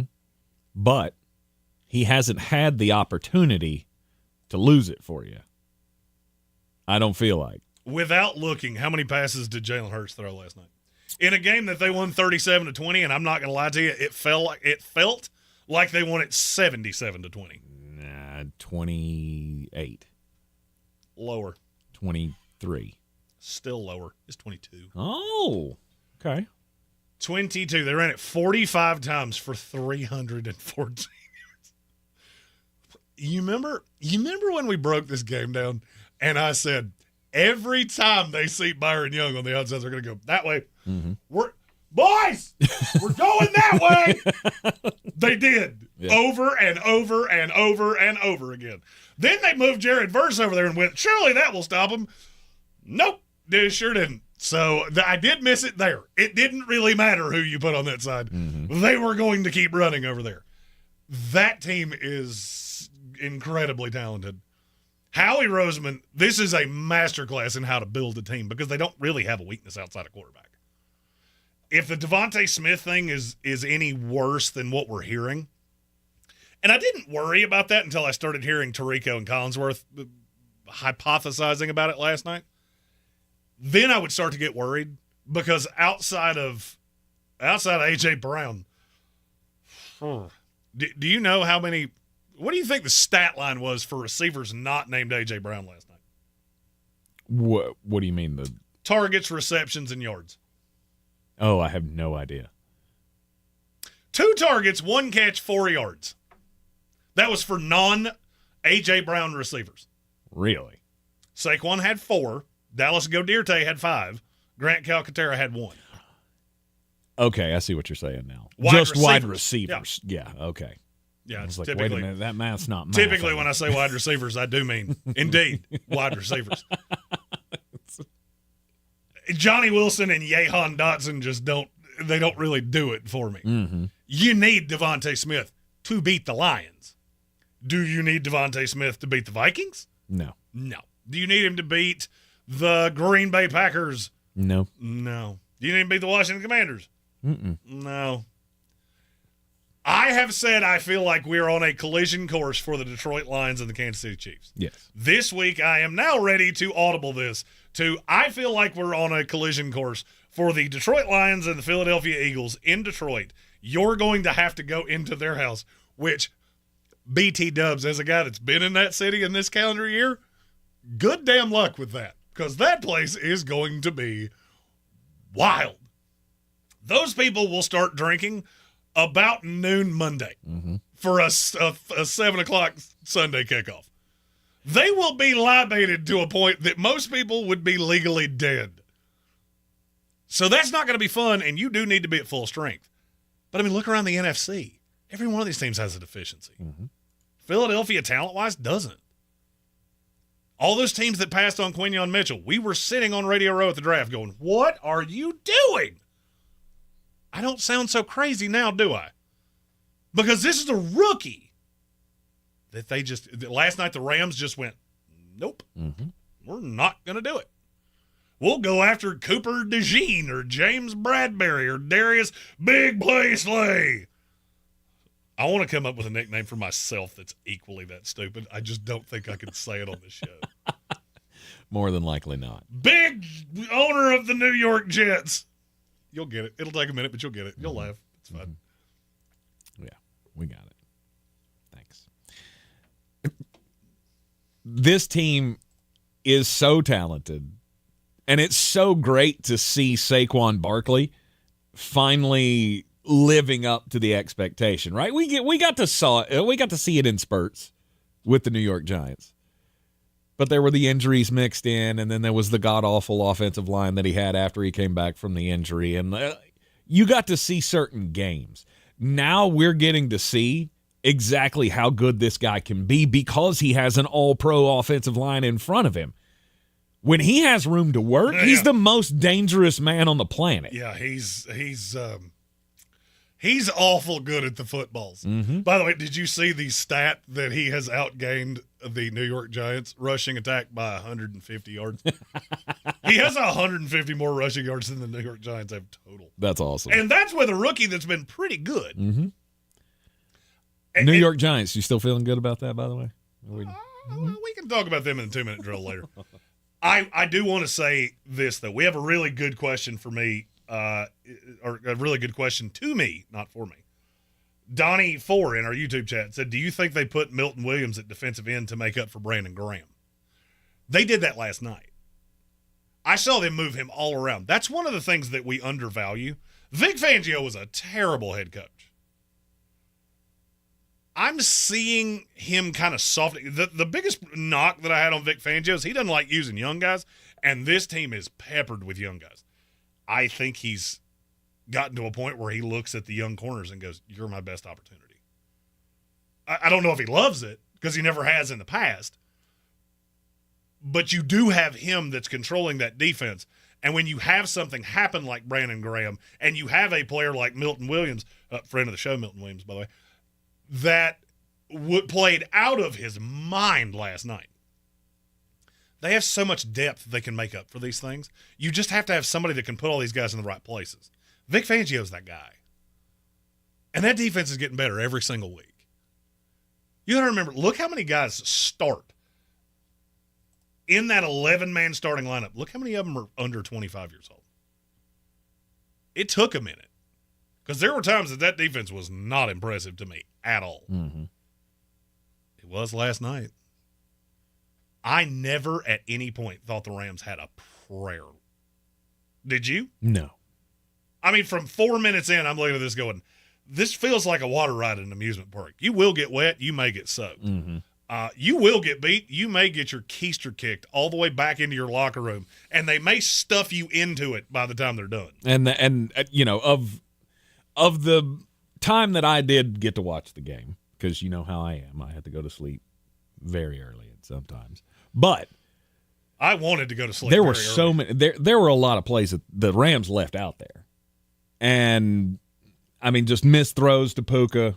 The one clear touchdown that Puka dropped that he had in the end zone. Like, there were plays left out there but I never felt like they were going to win this game. And my argument to the plays they left out there would be there is a premise in defensive football. This is something I would like to ask Coach Briggs the next time he's in here with us. You can beat a team up to such a point that it makes the simple almost impossible. Mm-hmm. And that's what I saw last night. Matt Stafford had happy feet. He made a throw on the sideline that I'm still not really sure how that ball got to Puka Nacua, but it did. Mm-hmm. I still never looked at that and went, okay, give him the ball back. I'll go ahead and tell you what's going to happen. Saquon Barkley had over 300 total yards last night. Mm-hmm. I will admit, I undersold Philadelphia, not from a talent standpoint. I've always told you they had talent. I thought Nick Sirianni was such a buffoon that he could not put this together. Turns out Howie Roseman built such a good roster, it may be idiot-proof. You can have your little touche-poosh, but you notice that that's not nearly as big of a story around that team because it doesn't have to be. Mm-hmm. I'm running it so well with Saquon Barkley that you almost can't double A.J. Brown because I'm hurting you with Saquon more often than I'm hurting you with A.J. So all I'm doing is lulling you to sleep and waiting for the time that I see that safety cheat up, and that's where I'm going to bust you. You've simplified this down for a quarterback that I don't think is very good. But you've simplified it down to such a point that it's idiot-proof. When it works. When it works, it's idiot-proof. Okay, so you say when it works. Yeah, but when you struggle, and the struggles are going to come, and you have a close game late, is the idiot going to ruin it for you? Are you going to get into a tight playoff game with Detroit, and then who are you taking? My only problem is who can stay in a tight game with them. Oh, the Detroit Lions. That's the only one I've got. That's it. Mm-hmm. And I'll be really honest with you. I look at that secondary. I don't know who would deal with A.J. Brown. I think Detroit's really good against the run. But I'm not so sure that they're going to be good against the outside run. Mm-hmm. I know I don't want to run right at DJ Reader, but do I feel like they're going to do a great job of stopping guys running to the outside? I don't know. They get in front of teams so quickly that you're not really ever having to do that. This just, the NFC to me now feels like you've got two teams that are clearly better than everybody else. I can put my fingers in my ears and act like I don't see it as long as I want to. Mm-hmm. Because I wasn't overly impressed because you hadn't really beat a good team before last night since Green Bay. And I was letting that Tampa Bay game really bother me because that tape is horrifically bad. But this team's on such a roll now that I feel like the schedule was so bad in the middle of the season, it allowed you to develop a momentum that now has got everybody in the position they need to be in right as your schedule stiffens up towards the end of the season. Then you get into the playoffs. Washington appears to be falling by the wayside. I still think they make the playoffs. I don't think they're a threat to them winning the division. Mm-hmm. And I'm looking at Philadelphia as a team that should be 10-1 had they not completely fallen apart against the Atlanta Falcons. It's Eagles-Lions. All the rest of you are just hoping that you catch one of those two teams on a bad day because that's the only way you have a shot to beat them. Mm-hmm. But when it comes down to that moment, I want MCDC in my corner, not Nick Sirianni. And that's always going to be my edge. If that's the way it's going to come down, Lions against the Eagles, you two teams are pretty equally yoked. And it all comes down to who's calling the shots. And if you can't believe in the guy that's leading you out on the field, then what do you have? We have a question in the YouTube chat that we need to get to, but we have got to take a commercial break first. Got to get weird because I have a weird story that is Chef Keith. And then we'll talk about the NFC West. One team surging into the ocean of the abyss. You're in the Sportsocracy on ESPN Asheville. This is your Exergen Temporal Scanner weather forecast on ESPN Asheville.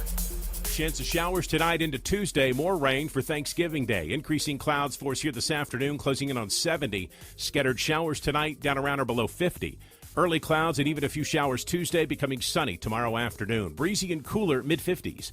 Partly sunny, upper 50s Wednesday, and a chance of rain again Wednesday night and for Thanksgiving Day. Highs Thursday, mid-50s. I'm meteorologist Ken Boone at the Weather Channel. This report is sponsored by Wendy's new Salted Caramel Frosty. It's time for Wendy's new Salted Caramel Frosty, the only cold, creamy treat you'll want all season long. Because if it's the iconic Frosty with a salted caramel twist, gotta be Wendy's. Limited time only at participating Wendy's. Salted Caramel Frosty flavored with other natural flavors. Harbor Freight knows tool people like to keep busy. But with our Black Friday sale coming up Thanksgiving weekend, you'll want to free up some time. We're talking deals like our 5,000-watt generators under $800, 17-foot ladders for $99.99, and 40% off Icon Pro socket sets. Whatever you do it for less at Harbor Freight. Valid until 12/2/24 while supplies last. Limitations apply. Snakes, zombies, public speaking. The list of fears is endless. But the real danger is in your hand when you're behind the wheel. Distracted driving is what's really scary and even deadly. Eyes forward, don't drive distracted. Brought to you by NHTSA and the Ad Council. Oh no, stomach issues again? Stomach issues? Who are you? Your pancreas. I could be the real reason for your diarrhea, gas, bloating, stomach pain, or loose oily stools. I thought it was my stomach. People often do, but any of these symptoms could mean having a condition called exocrine pancreatic insufficiency, or EPI. With EPI, the pancreas doesn't release enough enzymes to break down food, but EPI is manageable. Use the symptom checker on identifyepi.com and speak with your doctor. That's identifyepi.com. Sponsored by AbbVie. Do better, be better every day. That's the Parks Promise. Our mission, to improve lives with every interaction. This is JW, General Manager at Parks Ford Hendersonville. Experience the Parks Promise today at parksfordhendersonville.com. That's parksfordhendersonville.com.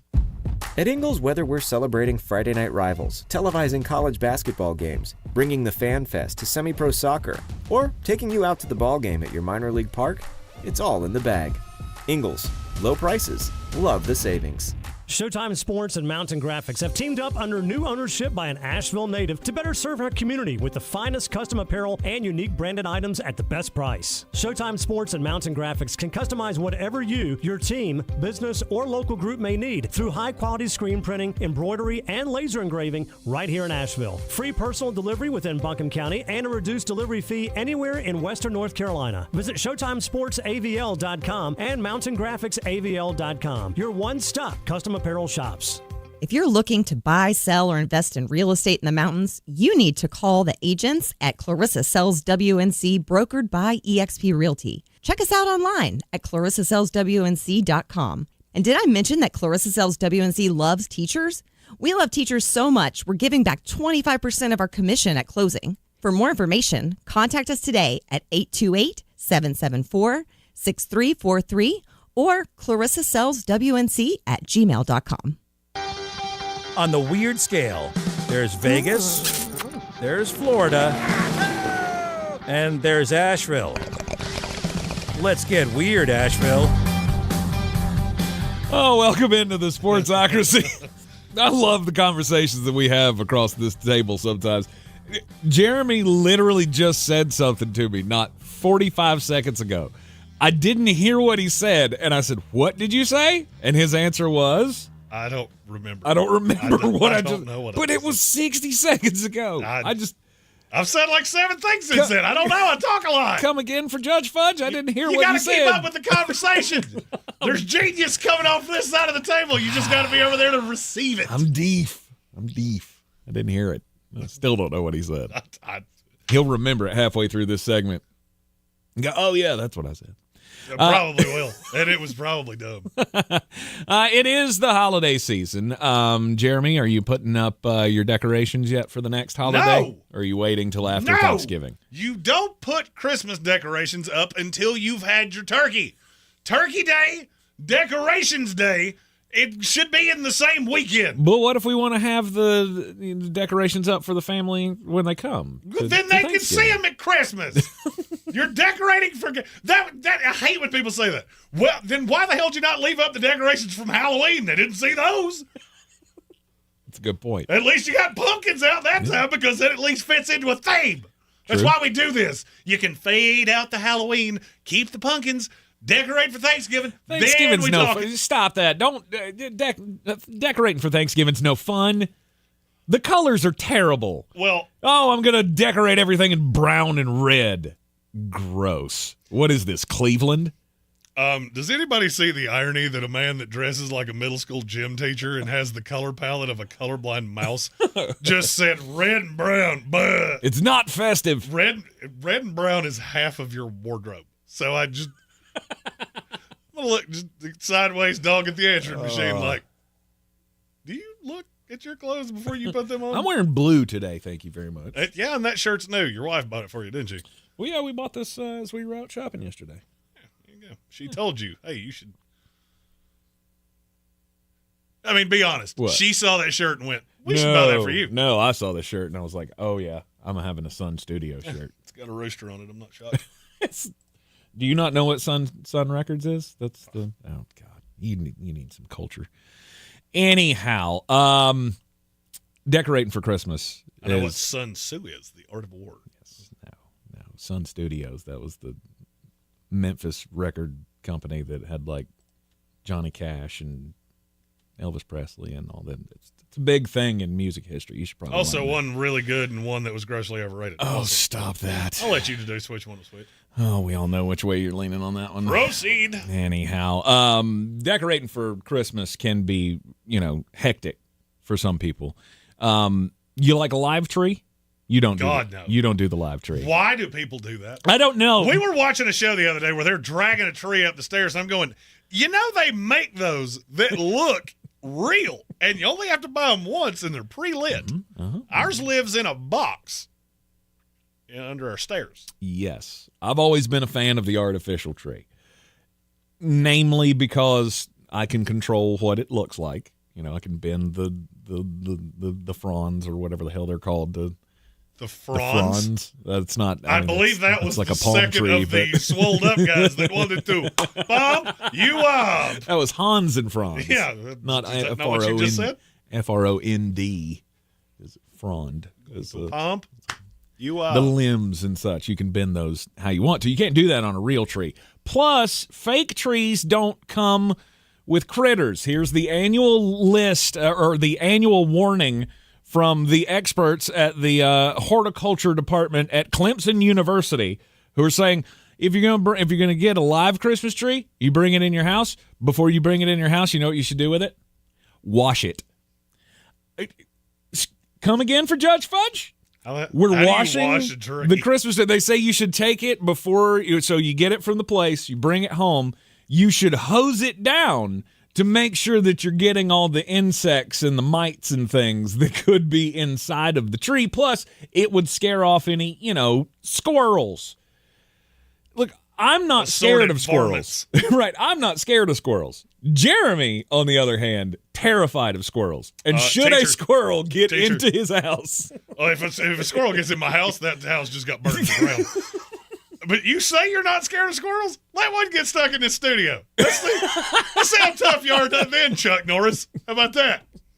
Well, I mean, is he feisty or is he friendly? Just saying. How about I tell you he's friendly and you find out for yourself? Hey, never mind. I was going to say something. Look, washing a Christmas tree is not on my list of things to do this year. Mm-mm. And as someone who did just buy a Christmas tree that is pre-lit for the first time in my life, change your life. Me and my wife set that up this weekend. It came in the mail, so we just, instead of putting it in the garage, we just put it up. The year you get it is acceptable to put it up early. Right. So we put it up and wanted to see what it looked like, and oh man, I'll never do that again. I will never wrap lights around a tree again. At this point, people tell me, I cut down my own Christmas tree, and I want to look at them and go, you got a pager? Let me have your pager number, and I'll page you the next time I want you. Or you can still use a typewriter to write your musings and send them off with the U.S. Postal Service with a postmark and a postcard. Mm-hmm. There's no reason to have a real tree. None. Zero. My story also about the holidays. Costco, very large box store, they have come up with, they feel like they have solved the problem for who exactly, I'm not real sure, but for someone. They have a $4.99 do-it-yourself deviled egg kit. I don't feel like deviled eggs are hard. Like, that's not a difficult. I mean, do you ever make deviled eggs? Yes. I mean, I do all the time. It's one of the easiest things to make. It's very simple. You hard-boil 12 eggs. You slice them. You take the little yolk out. You put it in a bag. Throw in some mayonnaise, a little mustard, a little pickle juice, and I love the sound effects. The sound effects are great. Squeedly-leedly-doot, and then whatever that was. Oh, you're piping it out of the bag. Yeah. Okay, all right. Very simple. Uh-huh. Well, they have they've come up with this for the person that is either too busy or incapable of cooking. Okay. So it's all of the things you need, but people that have bought this are very torn on the kit. Mm-hmm. Because apparently they have vinegar in the deviled eggs. Okay, yeah. You never put vinegar in it? I mean, I put pickle juice in mine, so I mean, I guess it's the same basic principle. Right. I can't wrap my brain around how bad do you have to be around an open flame to go, I need a kit to make deviled eggs. I mean, that is pretty bad. If you can't boil an egg, I feel like your culinary future is highly in question. I'm going to be really honest with you. If you don't have all of the things to make deviled eggs in your refrigerator right now, please don't ever invite me over to a dinner party. Because I'm really alarmed at what you're keeping in that box. Yes. I mean, you have this cold box in your refrigerator. It's called your refrigerator. That it houses all of these things. I don't think you need a DIY kit there. Boil some eggs, Magoo. Mm-hmm. It's not hard. I've seen me do it. I did it last night to make that delectable 7-layer salad that I'm looking forward to another bite of. It was very good. Just keep it out of your beard this time. I did find a pea, like right there. It was a rogue. Yeah, it sat there. It sat there for the first, 25 minutes of the show. It did not. I can see myself in the screen. I thought about telling you, but nah, I don't know. So the deviled egg kit seems to be the most laziest thing on the planet. Also on the packaging, it says you can mix this up in the car on your way to the. Don't make eggs in your car, Stop you doing that. serial killers! What kind of crazy? We don't need to be encouraging anyone to do anything else but drive while they're driving.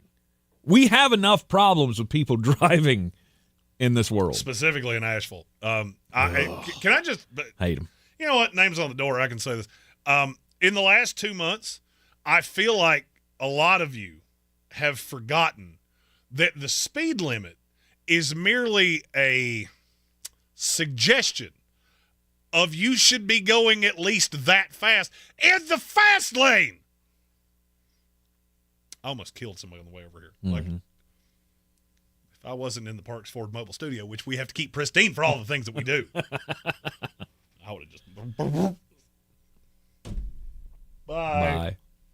See you later. That need to go faster. Very frustrating. Why is it always for somebody from Virginia too, or Tennessee? But it's only people from Tennessee that have the blue license plate with the little circular logo. I see that and go, I already hate you. Like you haven't even done anything to me. I know you're gonna. The ones that have the mountains on the back of them, they're going places. Oh yeah, the ones with the actual Tennessee license plate, you're fine.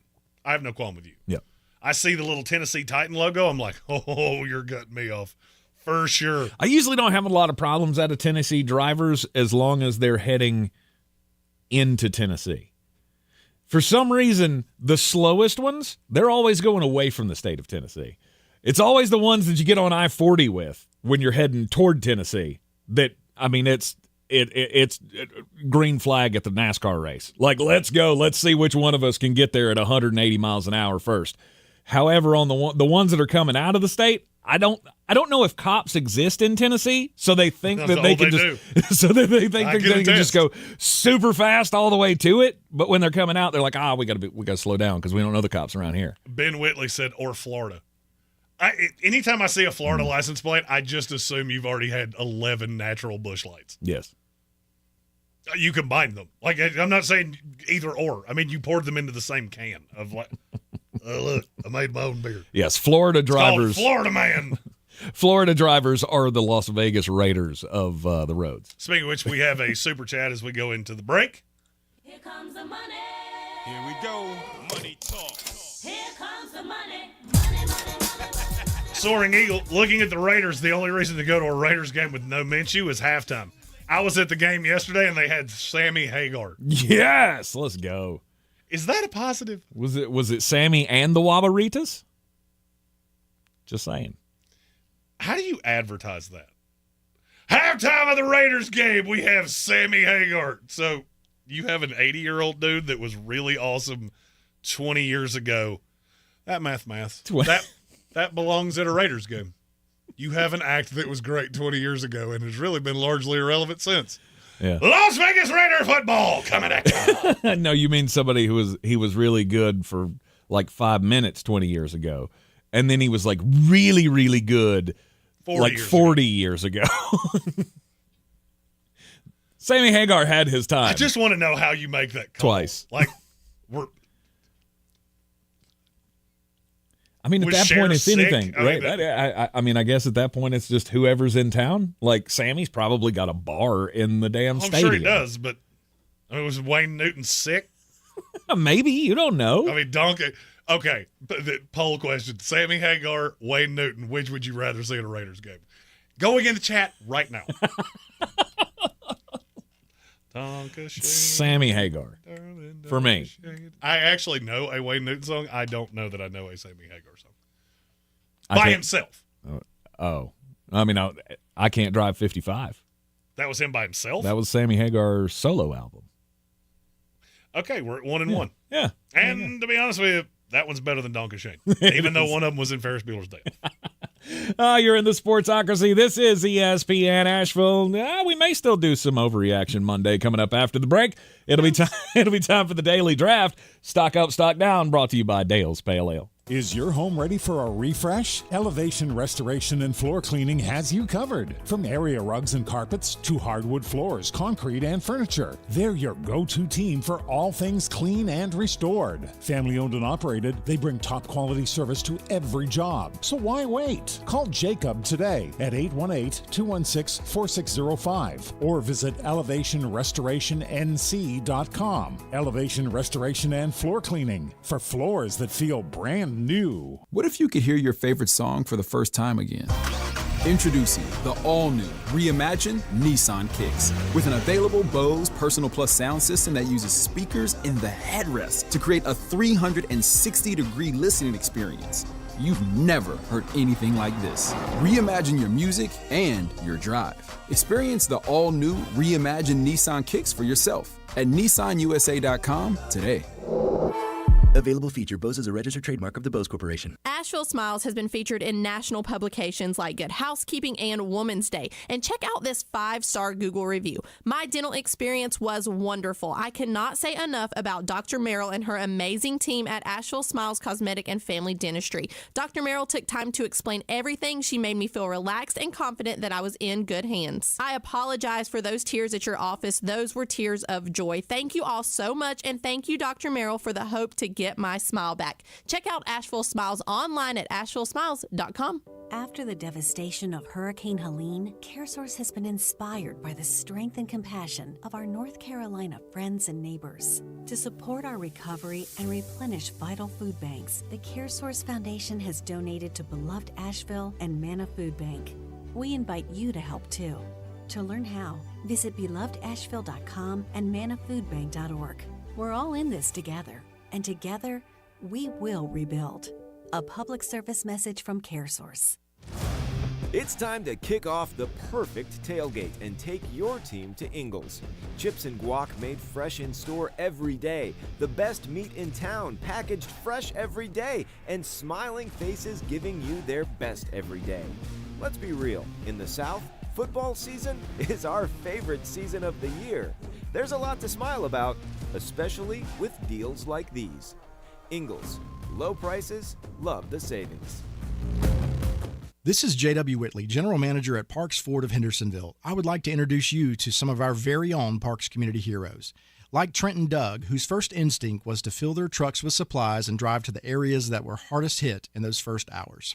Like Spencer, who helped build a bridge out of debris to rescue 7 families after the road was washed away. Nominate your Parks Community Hero today at parkscommunityheroes.com. That's parkscommunityheroes.com. Experience the Parks Promise today at parksfordhendersonville.com.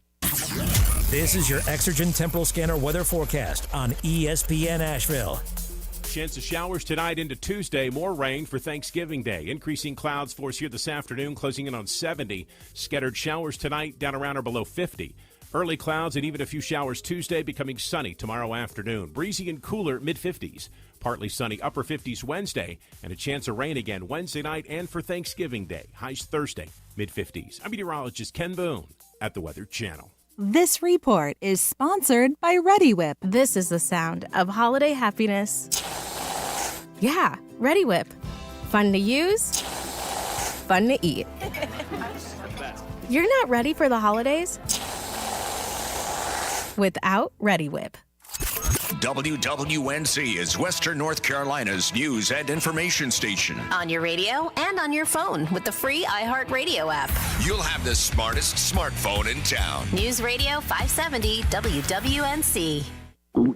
Oh no, stomach issues again? Stomach issues? Who are you? Your pancreas. I could be the real reason for your diarrhea, gas, bloating, stomach pain, or loose oily stools. I thought it was my stomach. People often do, but any of these symptoms could mean having a condition called exocrine pancreatic insufficiency, or EPI. With EPI, the pancreas doesn't release enough enzymes to break down food, but EPI is manageable. Use the symptom checker on identifyepi.com and speak with your doctor. That's identifyepi.com. Sponsored by AbbVie. From the Ingalls Studios, this is ESPN Asheville, WPEK, W225CJ Fairview, WMXF Waynesville, and iHeart radio station.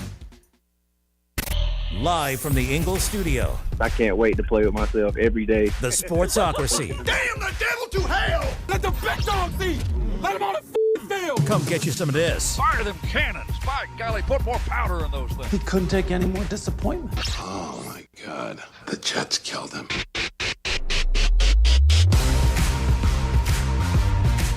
It is ESPN Asheville, 92.9 FM, 880 AM, and 1400. The Sportsocracy, heard everywhere you go on the iHeart Radio app. Seen everywhere on YouTube. Just go to thesportsocracy.com, click that live video link, subscribe to the channel, join us in the chat. Here for an Overreaction Monday. Time for the daily draft, as we do on every Monday. Stock up, stock down from the weekend of the daily draft. Brought to you by Dale's Pale Ale.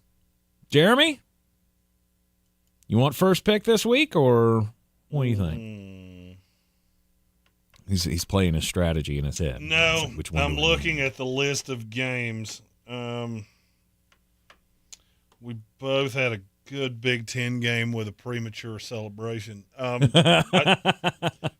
ahead. I can't decide because there's just two grumpers for both of them. Actually, you know what? You get it because you had Illinois Rutgers. Yeah. Which had the weirdest ending I think I've ever seen to a football game. Did you see that? How did that land? How did it end? Illinois was trying to kick a 55-yard field goal that would have given them the win. Greg Schiano tries to ice them. Mm-hmm. So they do the call the timeout at the last second thing. Kicker tries to kick it, missed it by, I don't know, the length of this building. And Brett Bielema went, well, that's not going to work. Went out, threw a Hail Mary, and ball game. Wasn't even a Hail Mary. He caught it at the 20, and they just forgot to tackle him. Yeah. Walk-off touchdown from the 45-yard line from Luke Altmaier. Let's see. I think I want to start with a stock down. I feel like I want to do one of those cheating ones, but I can't. You can't. All right, I'm going to go stock down number one of the weekend. Alabama Crimson Tide. Ah! I wanted that one. How in the Hades did that happen? How do you only score 3 points against the Oklahoma Sooners? That is horrifically bad defensively. They're not good. And every game pretty much that they played this year against the SEC has gone pretty much how I expected it was going to, except for this one. and Jalen Milroe and Kalen DeBoer and the Alabama Crimson Tide had a chance to make the playoff. Now, not anymore, they don't. You gone. By the way, Stockdown Dave, this is not one of my selections, but Stockdown Dave Portnoy, who just put a $100,000 wager on Alabama to win the playoff. Wow. Right before they lost to Oklahoma. Ouch. That hurts. Just set it on fire, bruh. You knew it was going to be a step back after Nick Saban left. This is exactly what we told you was coming. It felt like they put it off as long as they possibly could, but in the end, you just weren't good enough. And now you go into the Auburn game just playing for bragging rights for the first time in a long time. We can go to the Citrus Bowl. Woo-hoo. Yeah, that was bad. We have a super chat. Okay. We don't usually do super chats during the thing, but okay, here we go. Comes the money. Here we go. Money talk. Here comes the money. Didn't want to make the guy wait 27 minutes. Go. Yeah. Said you might not be the highest on Sammy Hagar, but the Raider fan next to me went from a home game with the Eagles to at Seattle where they had a 1973 trampoline show. Woo. All right, I'll give you that. That's that we're not good. Right, at least at an NFL game, you're getting maybe something good. Right? It's not going to be the greatest thing you've ever seen. But, I mean, I can remember going to see DMC at the Carolina Panthers game one time. Do not speak ill of Run DMC. Well, I mean, it was just him. Don't care. Rev Run wasn't there. Don't care.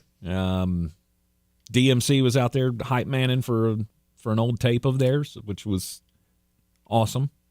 It was a nice surprise, which I feel like this had to be for everybody else that went to the game. I mean, do they advertise things like that? Did they put that on the marquee outside of out of the big Roomba? Is it like on the marquee all week long that says halftime show, Sammy Hagar? Now, you probably got there and went, oh, Sammy Hagar's here. Sweet. Sweet. I wonder if he'll do Panama 4 times. I know it was. I'm well aware. Was it Sammy Hagar? I know. Okay, that's right. why I said it. Okay, all right. My first one, stock down to the college football playoff on the whole. Oh, okay. Do you realize how bad of a day you actually had? So number 5 gets just squished by Ohio State. You lose Army. You lose Alabama. Mm-hmm. You lose Ole Miss. You lost BYU. You probably lost Colorado. You lost Texas A&M. How? So who exactly is left? All right, so 12 this week is going to be who?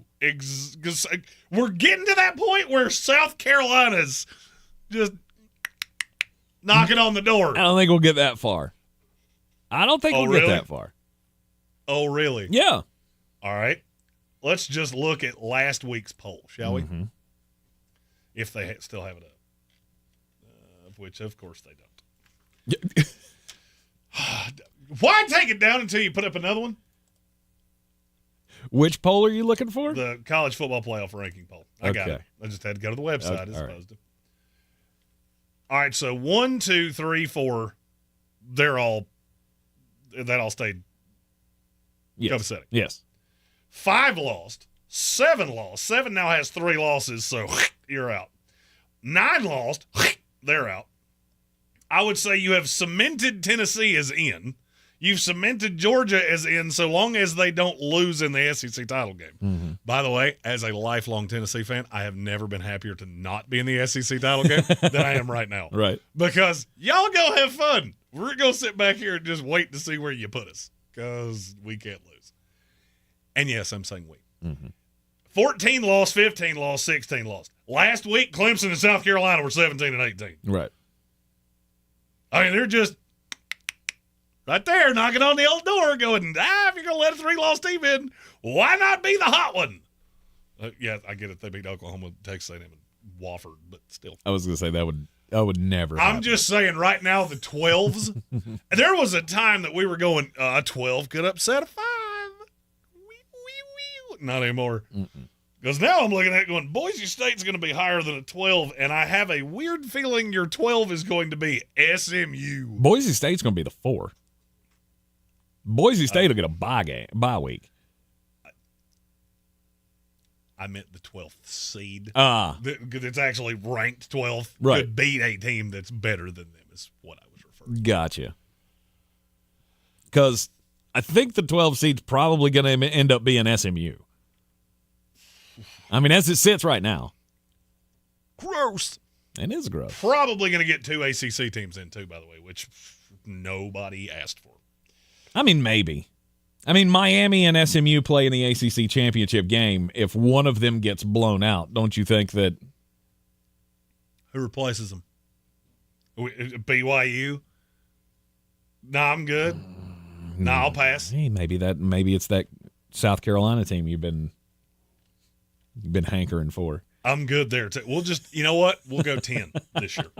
My next one's also a stock down. The Houston Texans. My, how the mighty have fallen. And it's weird how after all that smoke I caught last year about how could you be so stupid on C.J. Stroud? That doesn't look as stupid now, does it? Mm-hmm. All of a sudden, we got one ascending, one descending.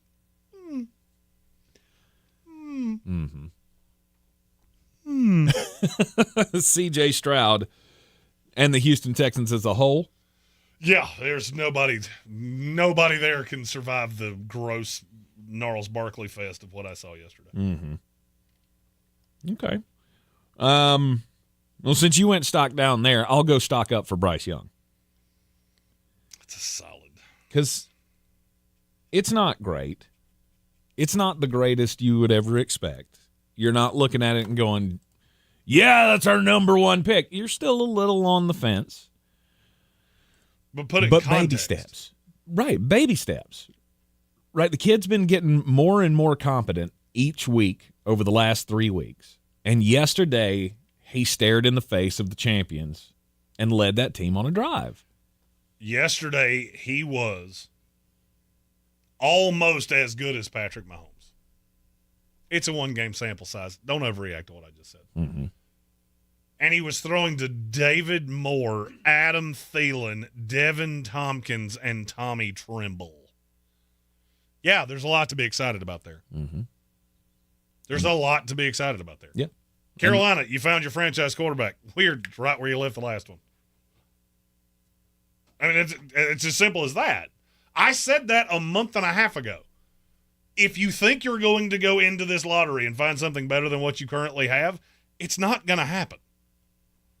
No, now you need to go get him a weapon. Now you need to go get him several. But I do like the young guys between Jalen Coker, Xavier Leggett, Jatavian Sanders, of which T's and P's for him. I didn't hear an update on him. Yeah, I didn't either. I'll look it up. Here in just a moment. But yeah, that was a little scary scene, seeing him carted away and taken off to the hospital. Bryce Young, though, stock up. You know, the more and more we went through the crappy beginning of the season, the more and more I started to think, okay, maybe we're not right. Maybe Jeremy and I are just too swayed by his in-person charm, and maybe Dave Canales isn't the guy. No, he's the guy. He is 100% the guy. I mean, the way Chuba Hubbard's been running the ball behind that terrible offensive line, the way that Bryce Young has come on in the last few weeks after sitting out for a week or two, I think there's a lot to be happy about, encouraged about. Maybe not happy. We're not happy ever that our team is, 2-3 win team, but we can be encouraged by the growth. Got to take baby steps. Yep. So I went stock down for Alabama, stock up for Bryce Young. I got to go stock down for Indiana. I watching that game against Ohio State, they honestly did not look like they belonged on the field. And it was everything that I had been expecting. All of the things that I had been saying about Indiana, and I had fully admitted the whole time, like I have not sat down, I've not studied Indiana football, but I look at the 10-0 record and I go, they haven't played anybody. How can we think that this is a top 5 team when they haven't played anybody? Well, nobody's played anybody. Stop with they then- haven't played anybody excuse. Nobody has. And then they go out and they got manhandled by Ohio State. They had a really bad 20-minute stretch. Mm-hmm. And look, they were leading this game going into the second quarter. They had one really impressive drive, and then the offense just died. Mm-hmm. And I mean, I'm not the smartest guy you'll ever meet in your life, but I do understand this game pretty well. Ohio State just figured out you're not going to stop with this 5-man protection thing, and so we're just going to send 6. You can't deal with it. Mm-hmm. It became really obvious. They kept trying to throw the hash marks for some reason instead of just trying to hit Ohio State over the middle, and it took them till late in the third quarter to figure it out, and by then it was already over. Mm-hmm. So I wasn't going to put Indiana here. I still think they're one of the 12 best teams in the country. You know, you hide behind they haven't played anybody. Go look at who those ACC teams have played and then tell me Indiana hadn't played anybody. Oh, they're in the boat too. They're all in the boat. The only one's not in the boat's the SEC. Mm-hmm. Okay, the best teams of the Big Ten, they've maybe played each other. That's at best. They have maybe played each other, and that's Ohio State and Penn State. Right. And now Indiana and Ohio Oregon. State. Yeah. Oregon outside of Ohio State. That schedule is bleak. Yeah. But Boise State's 2. I don't even know who 3. Washington's probably 3. Okay. I'm going back to the NFL.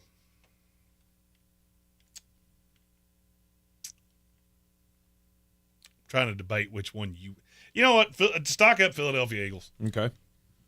It's probably not a stock up to everybody else, but it is to me. Because I did not really believe that you could be this impressive. I know how talented this team is, but I didn't think this build with that quarterback was going to work. And I'm still on the fence as to whether you can beat Detroit. But the fact that you've even got me to on the fence tells you how impressive this team looked last night. They're fantastic. Mm-hmm. If you can run the ball like that, you can beat anybody. Now, do I think they would run the ball like that on just anybody? No, I don't. But you don't necessarily have to. No. I have to control the ball. I control the clock, and if my defense can keep playing that way, I can beat damn near anybody. I have to get you into situations where you are unbalanced. That's what they did to the Rams last night. That game was close until it wasn't. Mm-hmm. And the reason that it wasn't is because you got them behind, and as soon as you got them behind, they were one-dimensional, and you knew exactly what was happening.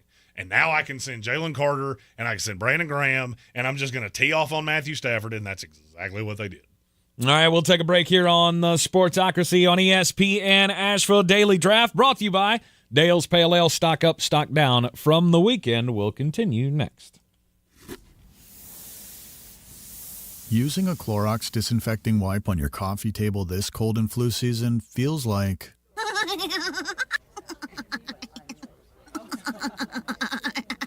It feels like being bold enough to laugh your weird laugh in front of everyone. That was a good one. With Clorox, clean feels confident. Clean feels good. Use as directed on hard, non-porous surfaces. Snakes, zombies, public speaking. The list of fears is endless. But the real danger is in your hand when you're behind the wheel. Distracted driving is what's really scary and even deadly. Eyes forward. Don't drive distracted. Brought to you by NHTSA and the Ad Council.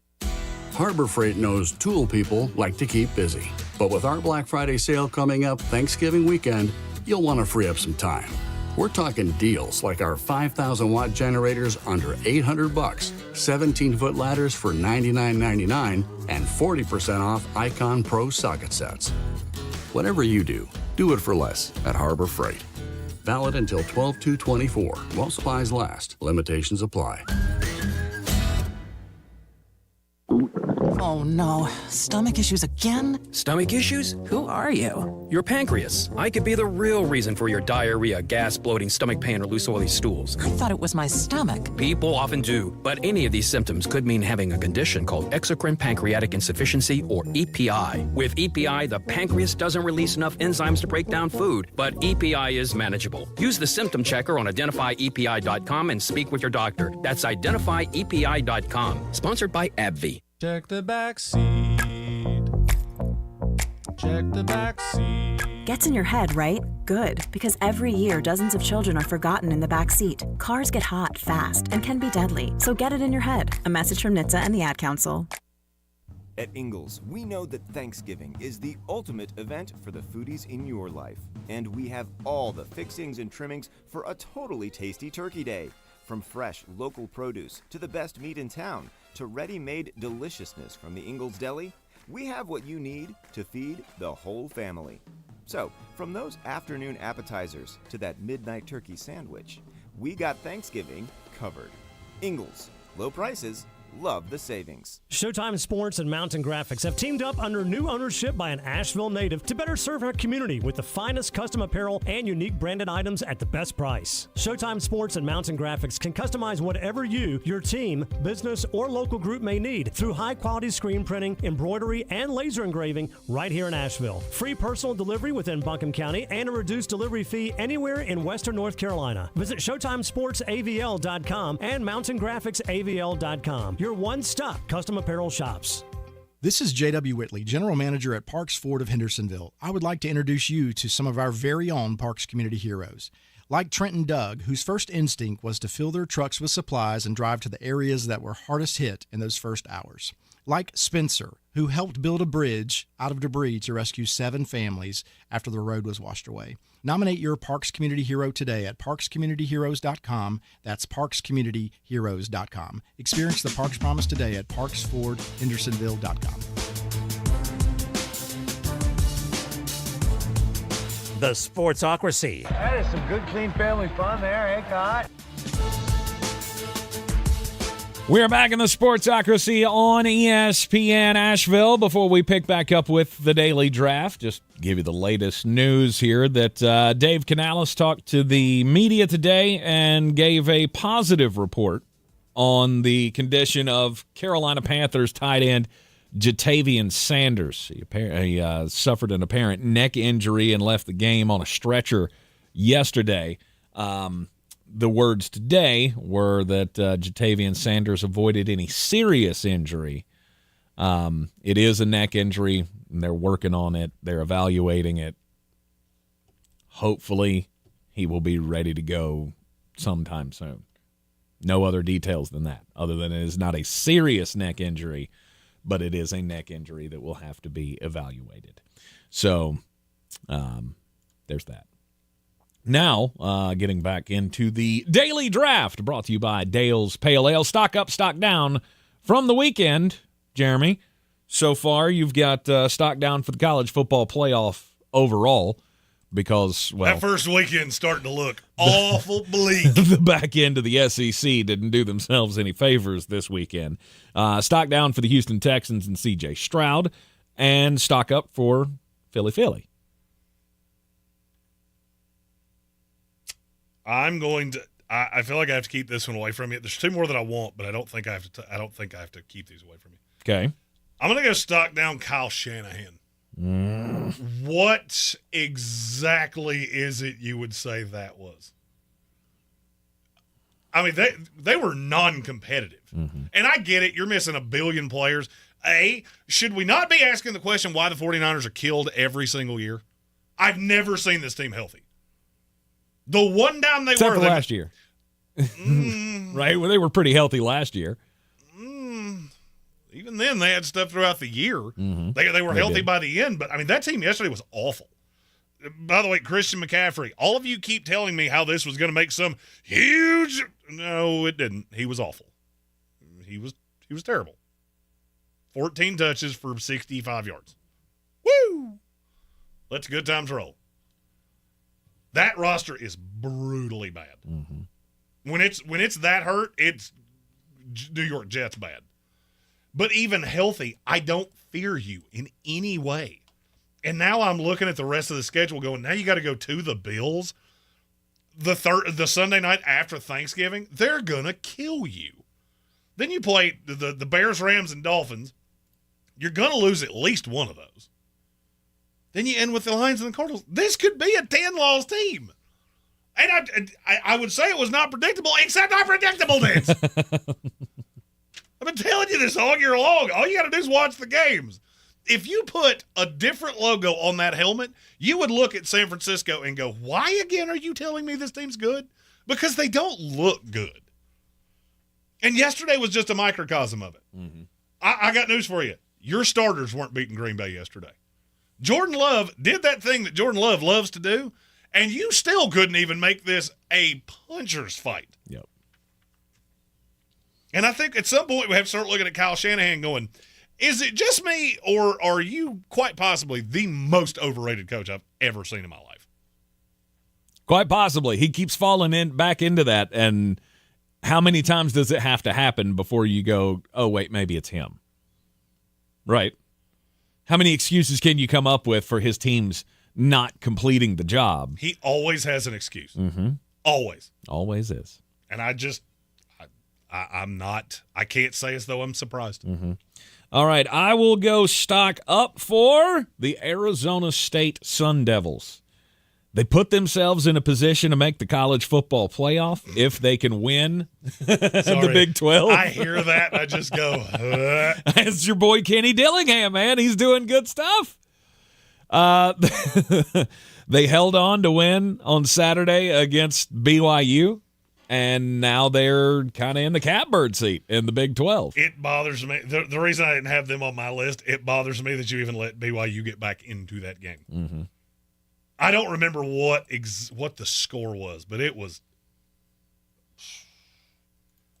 It was 28-9. It was 28-9, and then they gave up a touchdown right before the end of the fourth quarter, or end of the third quarter. And then they gave up another one midway through the fourth quarter, and they were able to hold on in the end. Look, you weren't expected to win that game.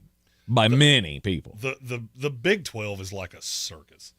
Like, come see the bearded lady and the world's tallest man and a guy who will let you hit him in the face with a hammer as many times as you want to, and he'll never bleed.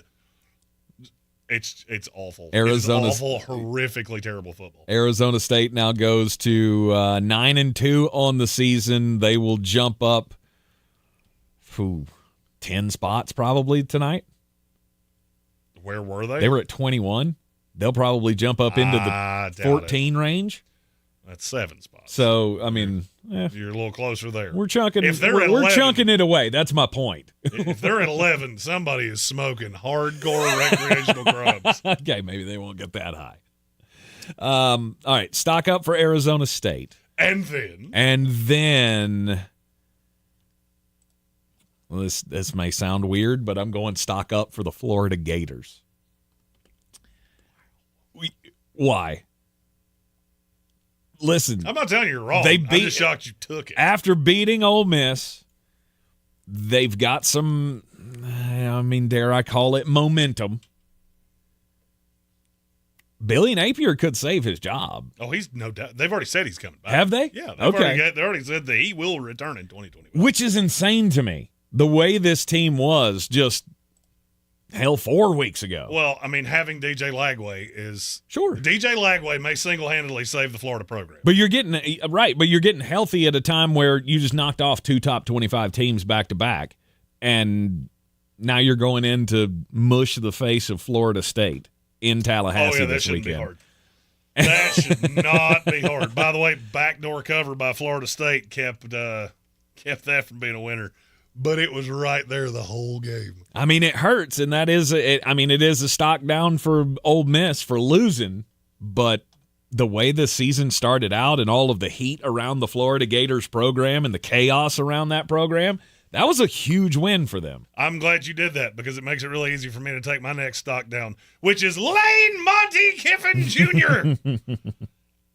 He's the Kyle Shanahan of college football because you've always got an excuse too. Mm-hmm. All that talent, and you're not even going to make it to the playoff, let alone be a contender in it. How do you get mushed by Florida the week after you mush Georgia? How does that happen? That doesn't make any sense. It's kind of like throwing an 87-yard bomb to tie a game, and you forgot to make the PAT. Oh, weird. That might be foreshadowing to what I'm getting ready to say. I will never understand how a guy that is this smart of a coach can be this bad at winning just the most mundane of games. I mean, just think about this.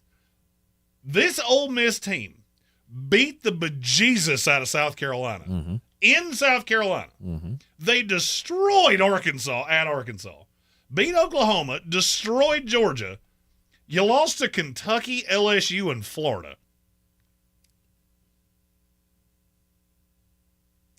That's like meeting a girl at a bar and you can't get the key in your car. Like, if she agreed to go on with you, I can't get the key yet. The way it won't start. You want to take the bus? What a moron. Watch that whole game going, how stupid are you? And then I don't want to do that. I was going to take Washington. As a stock down? As a stock down from where we thought they were. But now, you're still so far ahead of where we thought you were that I really don't want to do. You know what? Stock up Seattle Seahawks. Okay. They are the least appealing team to watch football I have ever seen in my life. Yes. They are the ready, set, cook of the NFL. But you're right in the thick of it. Sometimes it works. You're right in the thick of it. You have weapons. The defense is – that defense yesterday was evil. Now, do I fully think that was how good Seattle was and not how bad Arizona was? No, I think it's a little mixture of both. I also would be really disturbed that Trey McBride just eviscerated you when they really had nothing else. I mean, you were locking Marvin Harrison down. So I don't understand why you allowed so much of a dump-off. But to hold a good rushing Arizona team to, what, they have 49 total rushing yards? That's solid. It is. It's That's very solid. And it's wild that you thought Seattle stock up, because I was getting ready to take Arizona stock down, but I'm not gonna. My final one is going to be a stock down, but I'm going stock down for the Kansas City Chiefs. And it's not a, hey, your season's over. I mean, they're 10-1. They keep winning games sloppily and luckily. Yeah, and there's a little skill involved as well. But you're going to get got. And the problem with getting got is that you're going to get got when it matters the most. And I think the little run here that we have going is over.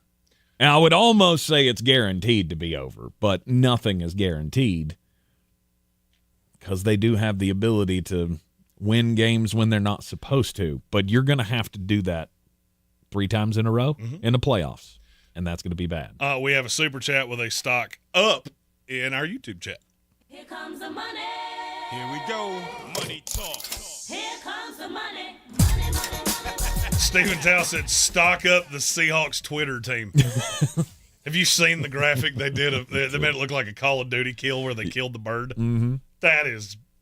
It's a double XP weekend. Look, I mean, as old 4-3 Richard Petty himself, I approve this message. It's a good weekend for Seattle. Mm-hmm. Do you realize they're the 3 seed in the NFC right now? No, are they really? They're the 3 seed in the NFC because they took the lead in the NFC West.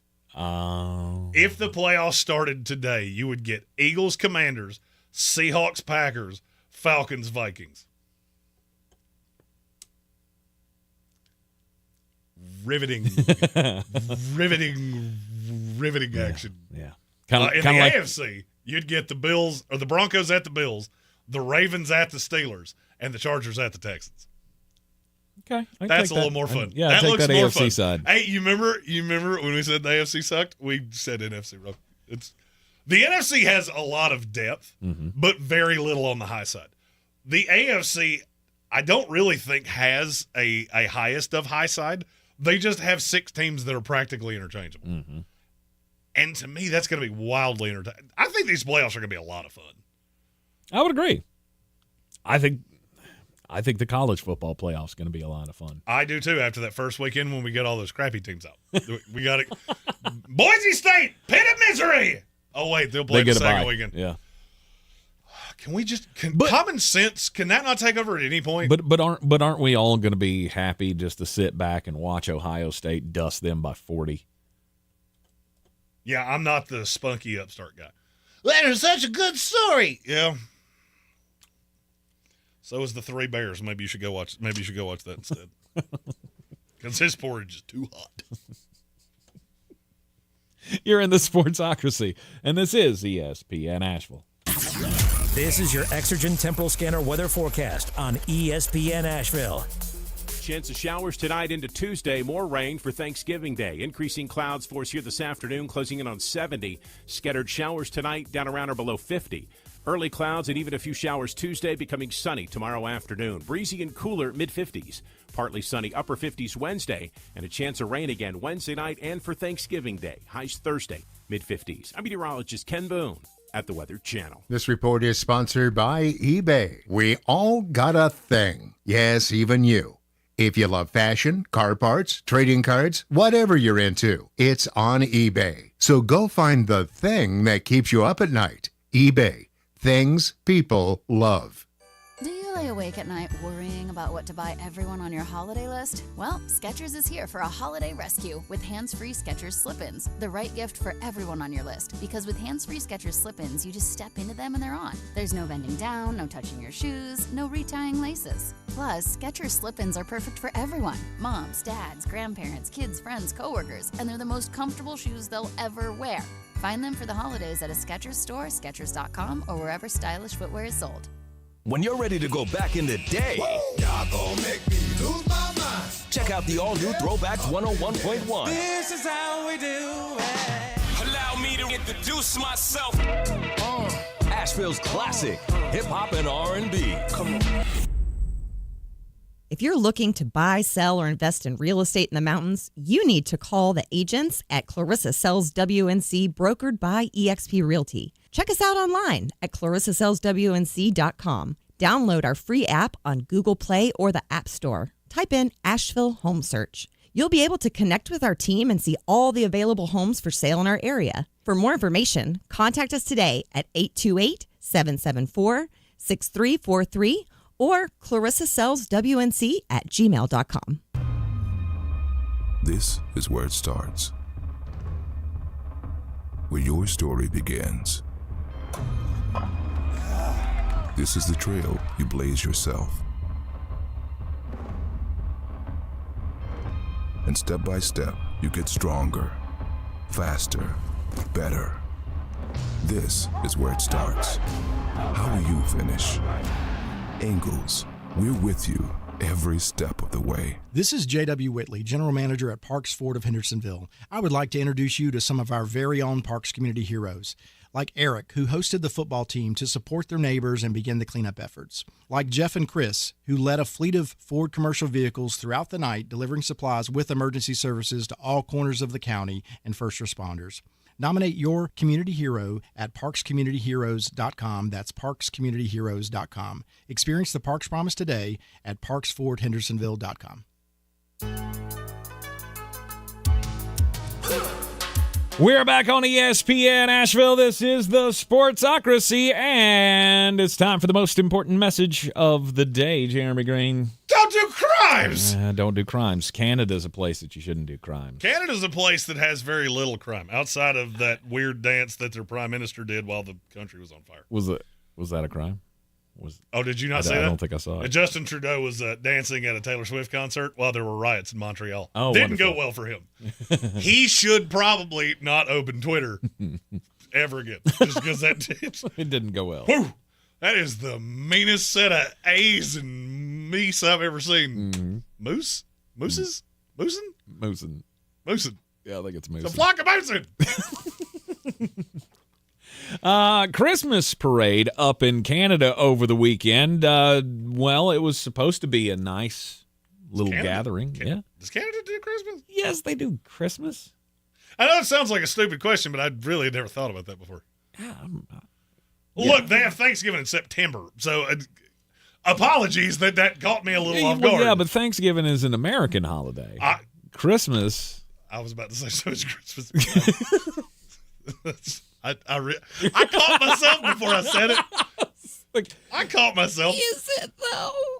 Look, sometimes you're stupid, and for me, that's at least 11 times a day. Yes, they do celebrate Christmas in Canada. There was a Christmas parade over the weekend. This was the Santa Claus Parade southwest of Toronto, apparently.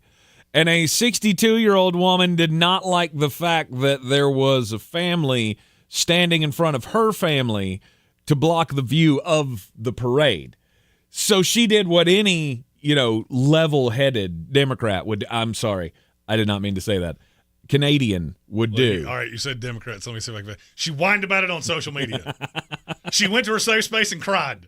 She called her politician and asked if they could have a sit-in and cry together. Oh. Yes, I won! She celebrated the theme of this year's parade, Christmas at the Circus, by just throwing haymakers at the family that was in front of them, blocking the view of her. So my first question would be, Christmas at the Circus? I'm not sure why we would go that route. I mean, were the grand marshals of this parade the Dallas Cowboys? Because they should have been. Good for you.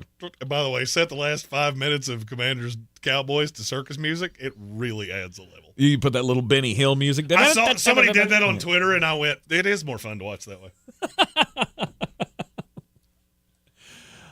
Police reported the following morning about the assault that they say that dampened the parade. Have you ever been at a parade where somebody got unruly? You could have stopped that at the word parade. What? And wait, are you telling me you've never been to a Christmas parade? Not one that I wasn't in. Okay. All right, well, we got two coming up. The Canton Christmas Parade on December the 5th. That is a Thursday night. We will be we'll be on the lead float of the Canton Christmas Parade, as well as our lovely group of iHeartMedia Asheville broadcasters here. I waved at the camera. It freaked Yeah, it did. Stop waving at the camera. Our iHeartMedia broadcasters here, along with some other Hurricane Helene heroes, have been named grand marshals for the Canton Parade and as well as the Hendersonville Parade. That one is going to be on December the 7th on that Saturday evening, so you can come by and see us at the parade. I love parades. I'll be honest with you, I've never seen a fight break out at a parade before. So I feel like, I guess, only in Canada. How many Labatt's did she have? Was she like 18 Labatt's in? For sure. They still drink Labatt's up there? Yeah. Okay. My story comes... Molson Ice. My story comes from Florida. It's about a 22-year-old TikTok influencer named Marlena Velez. She creates content. That's what she does. Doesn't elaborate on what it is, but she has over 300,000 followers. Well, video comes out from the Cape Coral Police Department of a woman that stole $500 in merchandise from Target. A viewer of Miss Velez's content noticed, I believe I've seen that outfit before, and called in an anonymous tip, which said, I believe this girl I watch on TikTok is who you're looking for. Directed police to her TikTok channel. Little did she know the police were watching as she created content with the stuff she stole from a Target. Added up to $532 that she stole from the Cape Coral Target on October 30th using a fake barcode at the self-checkout. I don't know what any of that means. So does that mean she brought a barcode that was like 8 cents? Boop. Yeah, probably. I feel like there should be more crimes because you came in with the intent. Like you premeditated thievery. Mm-hmm. And that to me is worse than just going, hey, I like that thing and I'm going to stake it. Both bad, one worse. I mean, unless you took unless it was just a heat of the moment kind of thing and you took the tag off of another thing, right? You didn't necessarily bring the tag with you. You just got the tag off of, gum or something and rang it up 17 times. She was also arrested from stealing from a Walmart in the summer of 2023. She had to complete an anti-theft course and was put on probation until last month. So apparently the only thing she learned was that she should thieve from better stores because she went from Walmart to Target. This town deserves a better class of criminal. She's going to give it to you. Oh, this is the Sportsocracy on ESPN Asheville, 92.9 FM, 880 AM at 1400. Any other big headlines sticking out to you about what transpired over the weekend in the NFL? I mean, it was a better weekend of football than I thought it would be. I mean, I would agree with that. There's the list of games was Gnarls Barkley. Absolutely. How many double-digit spreads did we have this weekend that didn't pan out that way? You know, the Cardinals took me by surprise, laying an egg against the Seattle Seahawks. You talked about how good that defense was, and you're right. The Packers beat the snot out of the 49ers, but none of that game made me feel that much better about the Packers. I mean, Josh Jacobs is a dog. He had a solid week. And he's not going to make it easy. No. Right? You get into a game with the Philadelphia Eagles in the playoffs. It's not going to be easy by any stretch. No. But it didn't make me think like I guess I thought I would. You know, typically you see the Packers beat the 49ers. Oh, that's a big achievement. Not the way they played. Well, I mean, they were missing 20 players. Right. That was an XFL roster at best. I really had no takeaway from that other than the 49ers are cooked. Mm-hmm. You know, with the schedule they've got coming up, what they've got, you're not going to get healthy in time. Even if you did, I don't think you're a playoff team when you're fully healthy. I didn't really change much of what I thought about the NFC West. It's a very tight division. I would say that is a two-horse race between the Seahawks and the Cardinals. Mm-hmm. There is now more of a chance that two of them get in.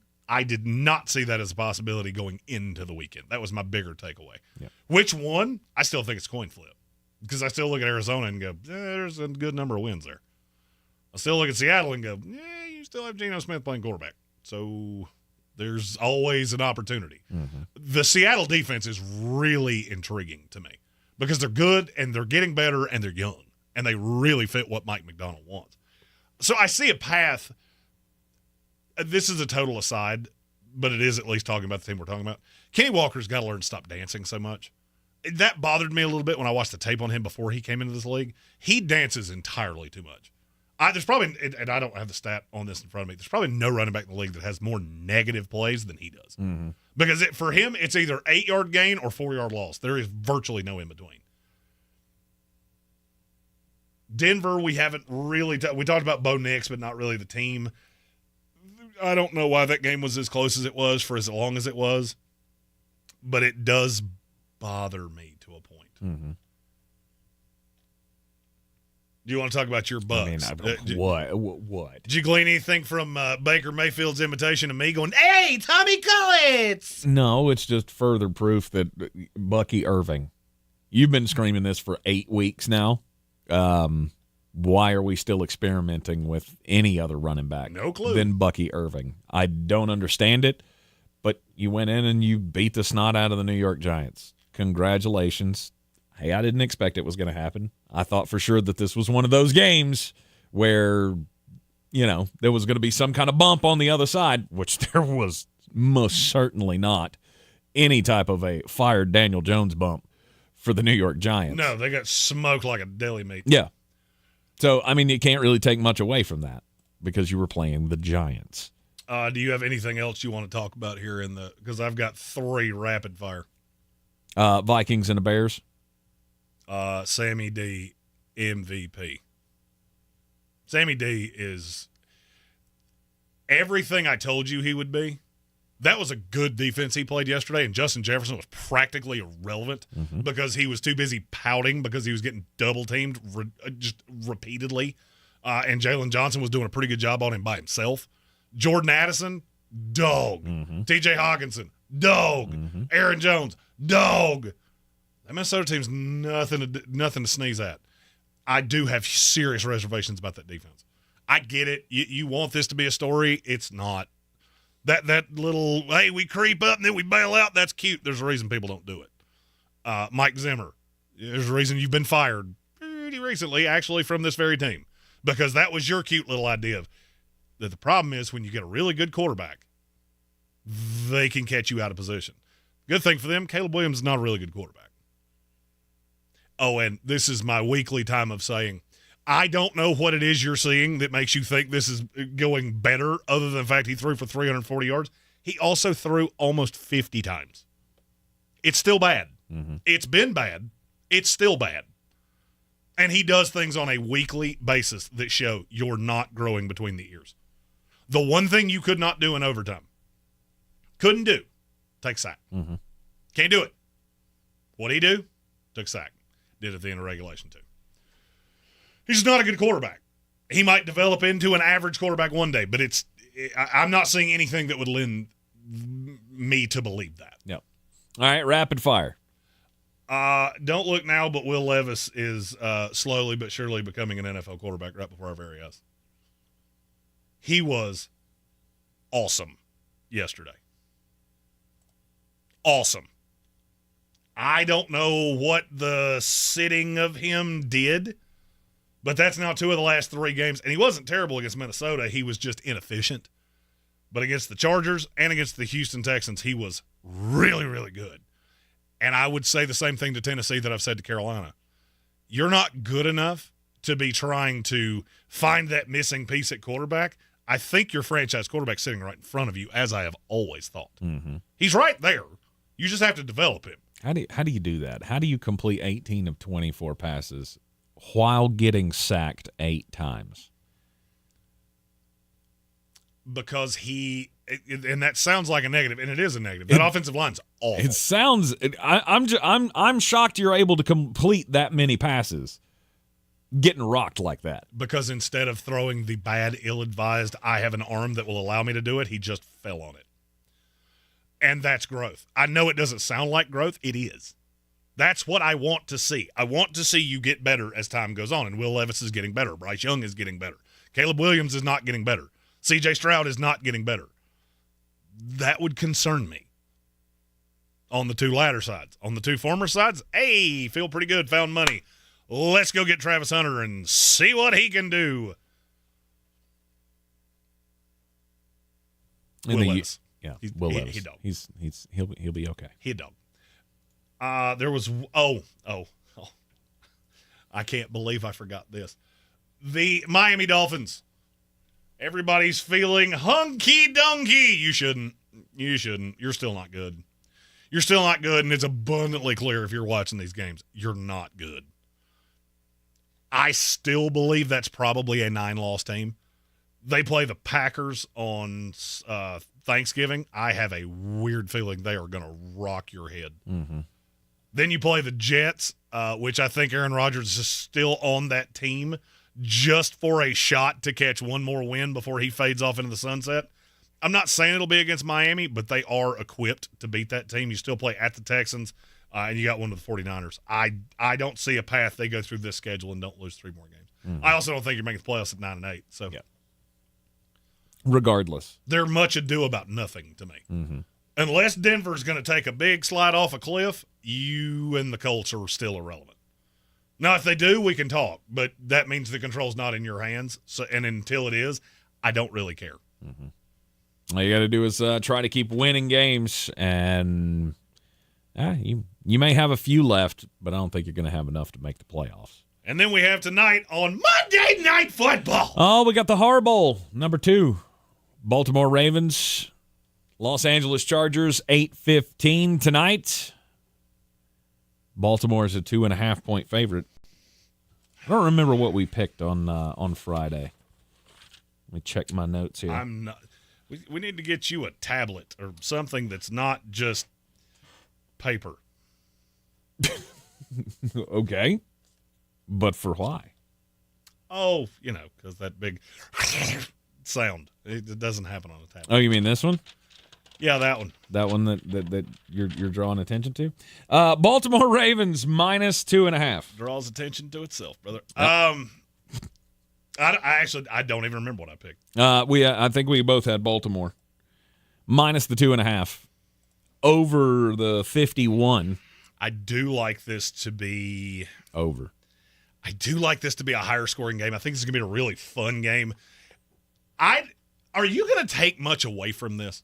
Like, is there anything that can happen where you walk away and go, wow, I didn't see that coming? Because I don't see a blowout coming on either side.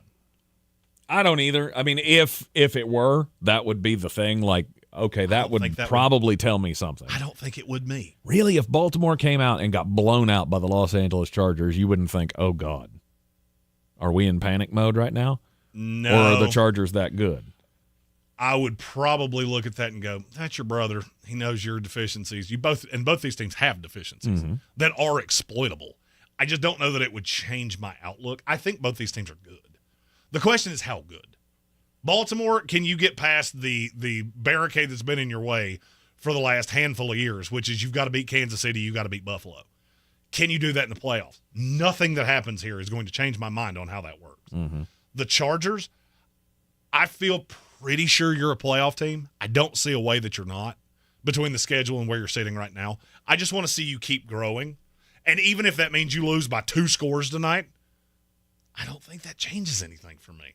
This is one time, and I said this to somebody earlier today, this is one time that I get to just sit around, watch an NFL football game, and not really have a huge push as to which direction it goes, except with the betting slips. It's time to give thanks and spend time with family and friends. Here's something else to be thankful for: touchdowns. DraftKings Sportsbook, an official sportsbook partner of the NFL, is the #1 place to bet touchdowns. So many ways to score 6. We don't care how they do it. We want to bet on them. DraftKings heard us and is delivering touchdowns all weekend long. Here's a reason for new customers to do a touchdown dance of their own. Bet $5 to get $150 in bonus bets instantly. Score big with DraftKings Sportsbook, the #1 place to bet touchdowns. Download the DraftKings Sportsbook app and use code WPEK. That's code WPEK for new customers to get $150 in bonus bets when you bet just $5. Only on DraftKings. The crown is yours. Gambling problem? Call 877-718-5543 or visit morethanagame.nc.gov. 21 plus, North Carolina only. Eligibility restrictions apply. Bonus bets expire 168 hours after issuance. For additional terms and responsible gaming resources, see dkng.co/ftball. Monday Night Football tonight. We will be back to wrap it up for you tomorrow right here at noon on ESPN Asheville for a Power Rankings Tuesday. I had to think about what day it was. I really did. I hate short weeks. I get so confused. Y'all take it easy. We will see you tomorrow. Your favorite song for the first time again. Introducing the all-new reimagined Nissan Kicks with an available Bose Personal Plus sound system that uses speakers in the headrest to create a 360-degree listening experience. You've never heard anything like this. Reimagine your music and your drive. Experience the all-new reimagined Nissan Kicks for yourself at nissanusa.com today. Available feature. Bose is a registered trademark of the Bose Corporation. Did you apply for FEMA help after the recent disaster and want to know the status of your application or how to appeal an eligibility decision? It's easy to reach FEMA. Call 800-621-3362. Does FEMA have your current contact information? If you're not sure, call 800-621-3362 because FEMA may need more information to help you. Or you can find a disaster recovery center near you at fema.gov/DRC for in-person help.